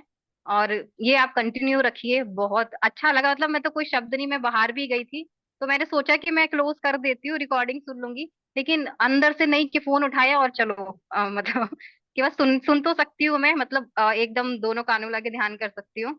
तो वो चीजें मेरे अंदर से आई कि हाँ मेरे को नहीं छोड़ना है। रिकॉर्डिंग की बात अलग होती है, लेकिन सामने जो कनेक्टिविटी कहते हैं ना, ऊर्जा जैसे आप बोलते हैं ना, कनेक्टिविटी बनती है सामने से, तो वो बहुत जरूरी है। और कहीं ना कहीं मैं आपसे कहती रहती हूँ कि सर आप रहते हैं तो एनर्जी बनी रहती है, नहीं तो कहीं ना कहीं वो नेगेटिविटी हमारे अंदर आती है। स्पेशली मेरी आप जानते हो, वो मेरे अंदर आती है, तो मैं आपको बोलती भी रहती हूँ। तो सर ये चीजें आप कंटिन्यू रखिए हमारे लिए, क्योंकि आपके थ्रू से ही ईश्वर चाहता है कि हमें ये ज्ञान मिले। और शायद हम मैं तो बोलती हूँ कि मेरी किस्मत में ही नहीं था ये सारी चीजें तो, और आपके आने से बहुत कुछ लाइफ में चेंज हुआ है। और वो होगा। अब इतना मतलब मेरे को ट्रस्ट है कि जो चीजें नहीं थी मेरे फेवर में वो मेरे फेवर में है। और आप रहिए साथ में, बस ये है। तो thank you so much sir. और आप डेली मतलब कुछ ना कुछ छोटा छोटा 10-15 मिनट के लिए हमारे लिए रख लिया करिए, कि हम मतलब क्लास में रहें ऐसे आपसे।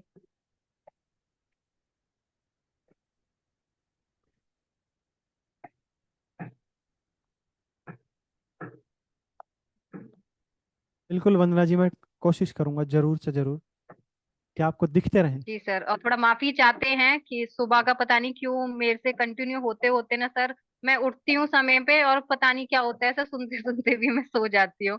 ये चीजें मेरे संग मैं आपको बताई हूँ, और वो पता नहीं क्यों नहीं ऐसे मेरे से हो पा रहा है अभी। कोई बात नहीं मैम, जो ऊपर वाला करता है उसी के होने दीजिए। नींद आ रही है तो सो जाइए जी क्या कर सकते हैं। नहीं सर, वही क्या है। बट मैं चाहती हूँ कि मैं दोबारा से उस चीज को कॉन्सेंट्रेट होके करूँ, क्योंकि कहते हैं ना जो चीज हम स्टार्ट करना चाहते हैं और जैसे आपने करवाई है, तो मैं चाहती हूँ अगर वो रुक भी गई है, कोई विराम लगा है मेरे से, तो मैं चाहती हूँ मैं दोबारा से फिर से स्टार्ट करूँ वो चीजें, कोई ठीक है। अच्छा समय देख के या जो भी है। हाँ जी sir. Okay sir, okay thank you ma'am, so much sir. बहुत बहुत धन्यवाद आपका Vandana ji, thank you so much. Thank you so much sir. I think thank जिन्होंने you so hand much raise sir. किया था सबसे बात हो गई।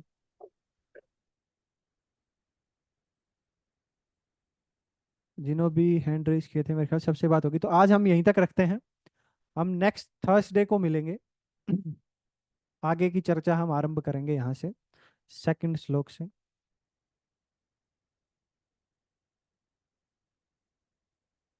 ठीक है जी, बहुत बहुत धन्यवाद आप सबका, थैंक यू सो मच। भगवान आप सबकी जायज जायज मनोकामनाएं पूर्ण करें। और इसका रिकॉर्डिंग मैं आपको भेज देता हूँ। ठीक है जी, thank you. Thank you Prashansa ji, thank you thank you thank you thank you.